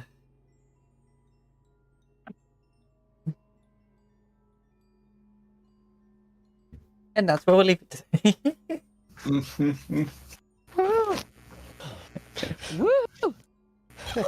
Yeah. Yeah. You could practically hear him Wilhelm scream as he fell off the banister there. Oh, Alright. okay. Let's Push go Philip find- off a banister. Mm, I'm sorry, what'd I say? this is fun. I'm going to do a quick eat, some food, Eep. and then I've got to figure out should I finish Sunbreak or Iceborne? Because I haven't finished either of those. Neither have I. Oh yeah, I haven't finished Doesn't some. matter.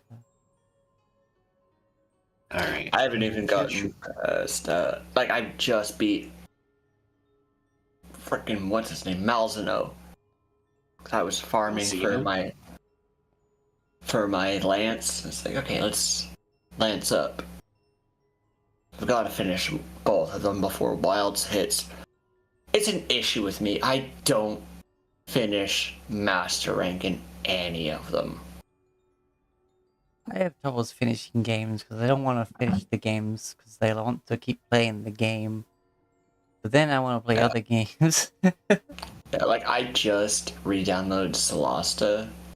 I finished that. Not the expansion, but I did finish the base of it. Yeah, that's one I don't mind not finishing. Like, it's a good game. But it's not one of the ones that I'm heavily invested in. But let's go. 5 viewers? I have 5 viewers? What the fuck? I still need to finish Baldur's Gate. Oh, yeah, that too. I haven't even gotten past Act 1. Ah, Like, the Goblin Camp to rescue Volo is the farthest I've gotten. yeah.